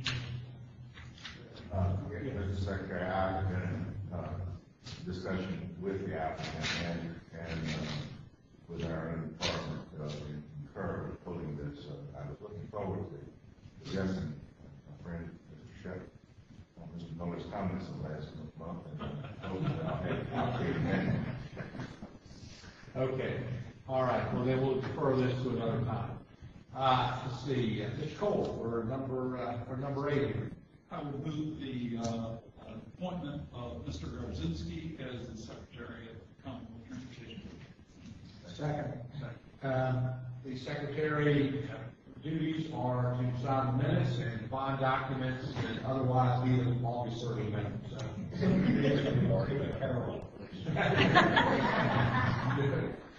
And I just want to tell Pat, don't get too comfortable in that chair. Within a moment, you can be springboarding right here. It's hard. He too does not like his double salary. You're welcome. 0. Any discussion? All those in favor, please say aye. Aye. Background check. Yes, that's right, background check on him. Thank you very much for serving. Look forward to working with you. Okay, Mr. King,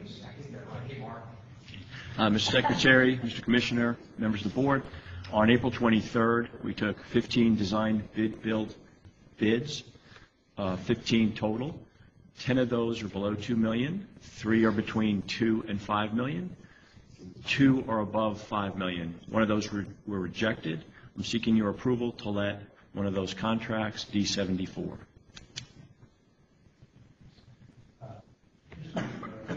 Patrick, The link's not working here. mine either, but none of those contracts, and I know we haven't put these provisions in, but none of those have an extraordinary issue what you should be aware of.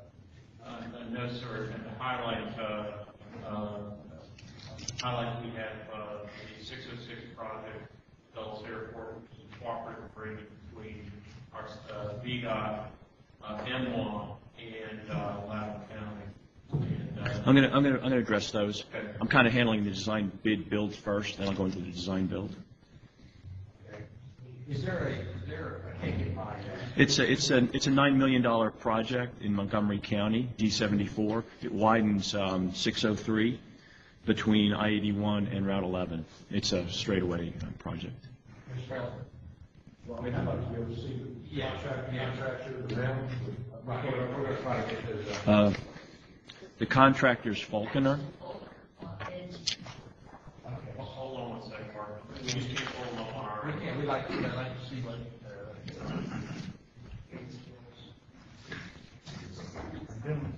All right. So we're going to go around and get everybody, just hold on a second so everybody can see it. And then,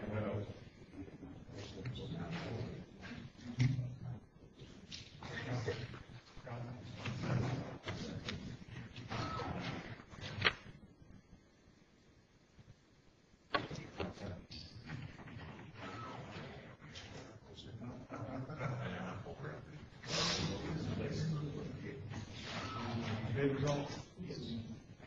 Thank you.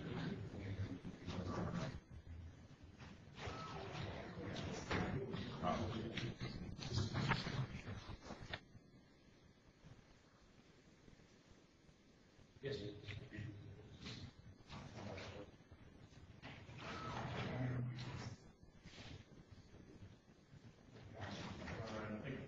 All right, go through them quickly. Well, has everybody got theirs up?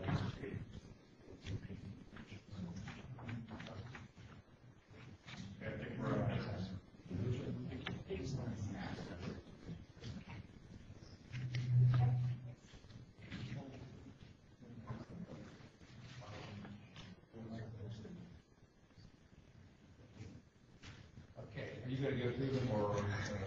Well, I was seeking, let me see what you have on your screen. That's right, you can't. Okay.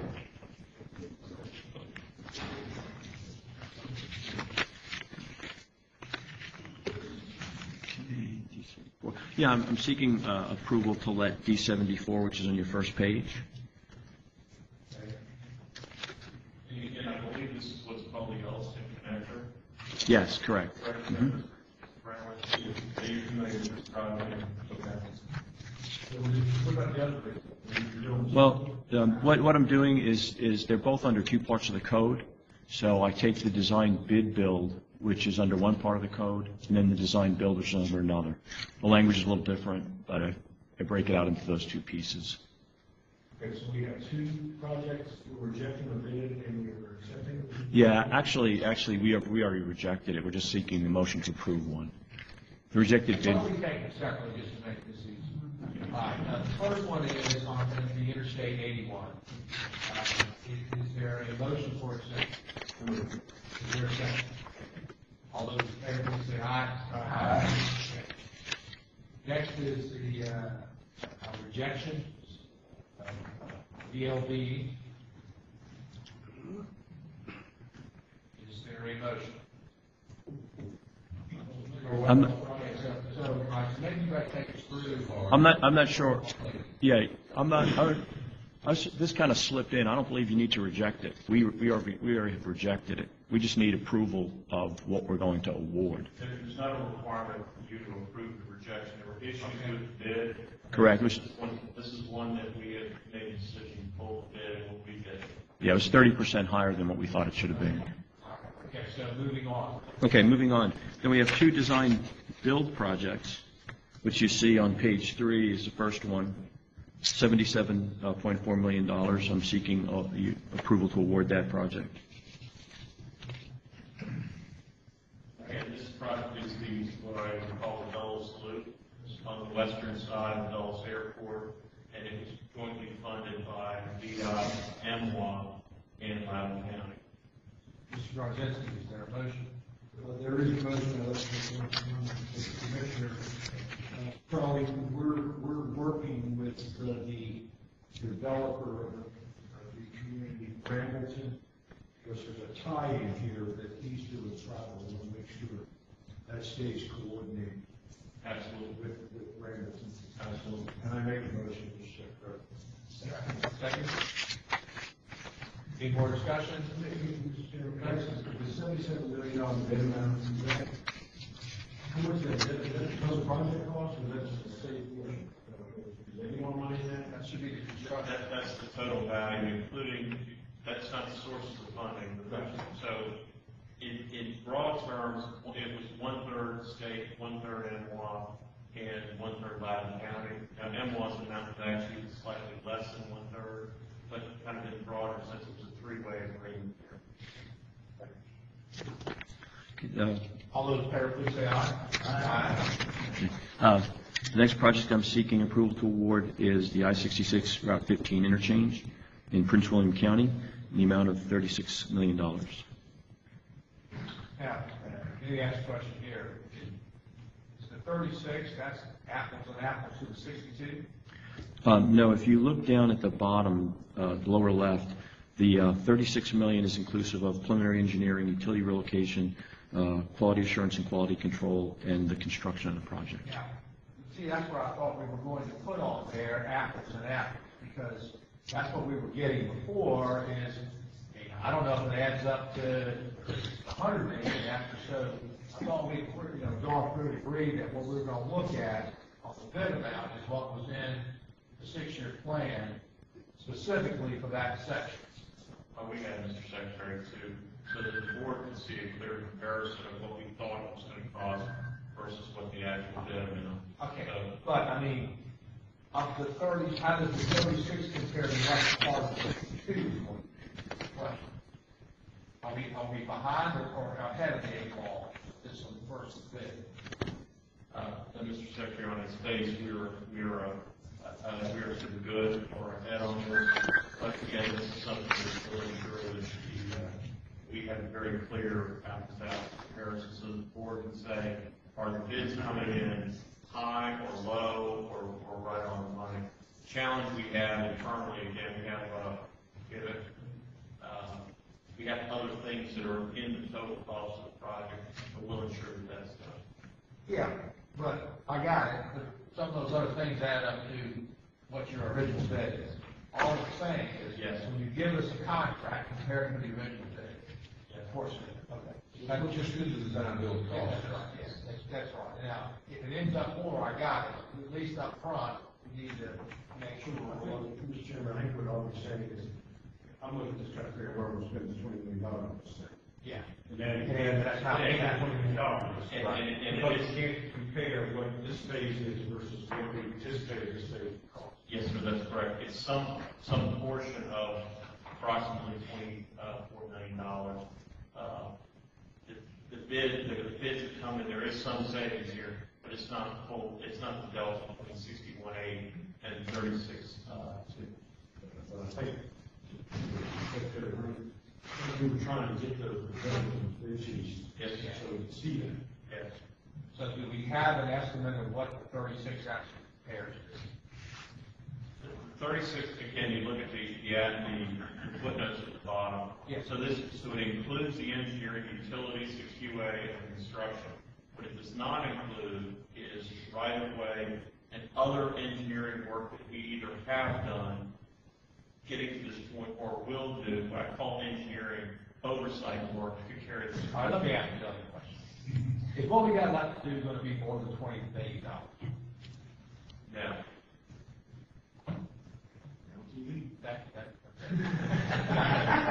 Well, my point is, I think, you make educated guesses or estimates as to what.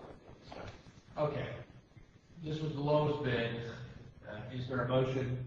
There is a motion and a comment that as every interchange on I-66, this is extremely important to the western part of Prince William County that services Prince William and all the way up through Leesburg and eventually to 20 Rocks. But this is critical because it's a choke point right now, and it's a dangerous choke point without this interchange. Mr. Chairman? Yes. Are 2 bids sufficient for recommendation? How many bidders we had initially? I do know this is a project we shortlisted. We started with a big pool, shortlisted, and then selected from the short list. I don't recall, but it's more than 2. I got to say, you're a guy. I can answer. Yeah. I don't know the total pool that started. We did have 3 that were active in the actual short list. Of those 3, one of the things that we did get probably a discount price is in using the creativity of the submission design build, there was a flyover involved. The winning bidder actually used a diverging diamond, which is a lower profile in there. It does not give as much capacity, but it did meet the traffic standards. So some of the detail it is, and that is something that the localities wanted, a lower profile, and we ran off against them to make sure that we were meeting their needs at the same time as we made the award. Does that answer the question? Yes, Mr. Mr. Chairman? Yes. If you help out a layman, non-engineer, according to footnotes, the $36 million bid does not include design cost. Why would a design build project bid not include design? It includes the footnote. It includes the engineering PE. It includes utility relocation, includes the QA/QC portion of inspection, I'll call it, and it includes construction. What it does not have right-of-way acquisition, and it does not have the engineering that we would either have done to get us to this point of delivering the contract, and then the balance of what I'll call construction engineering, which is really inspection services.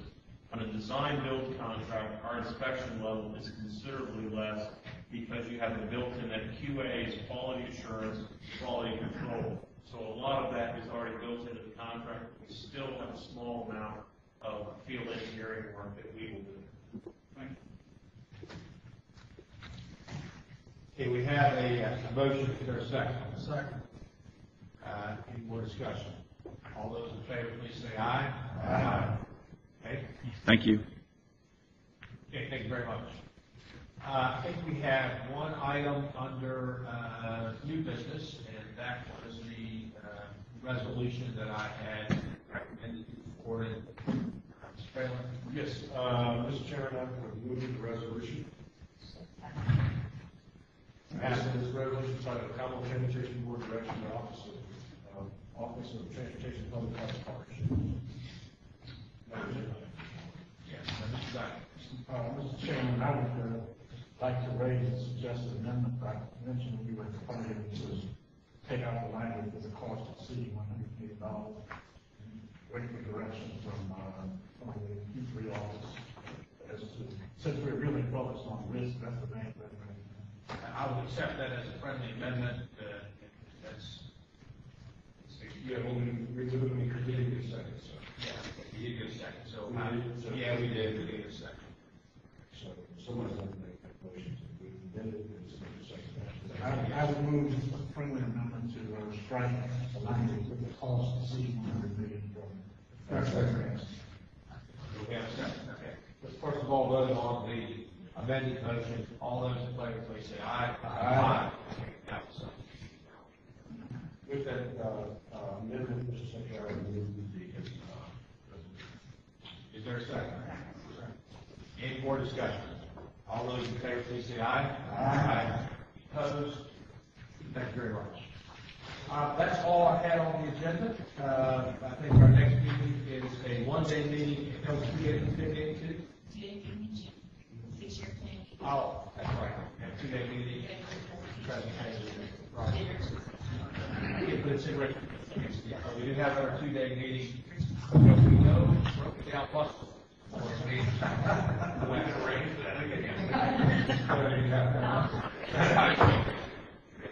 Thank you, everybody, and again, welcome to all of the members. I know it's been a long one, but welcome on board. Look forward to working with you over the month. With that, all right.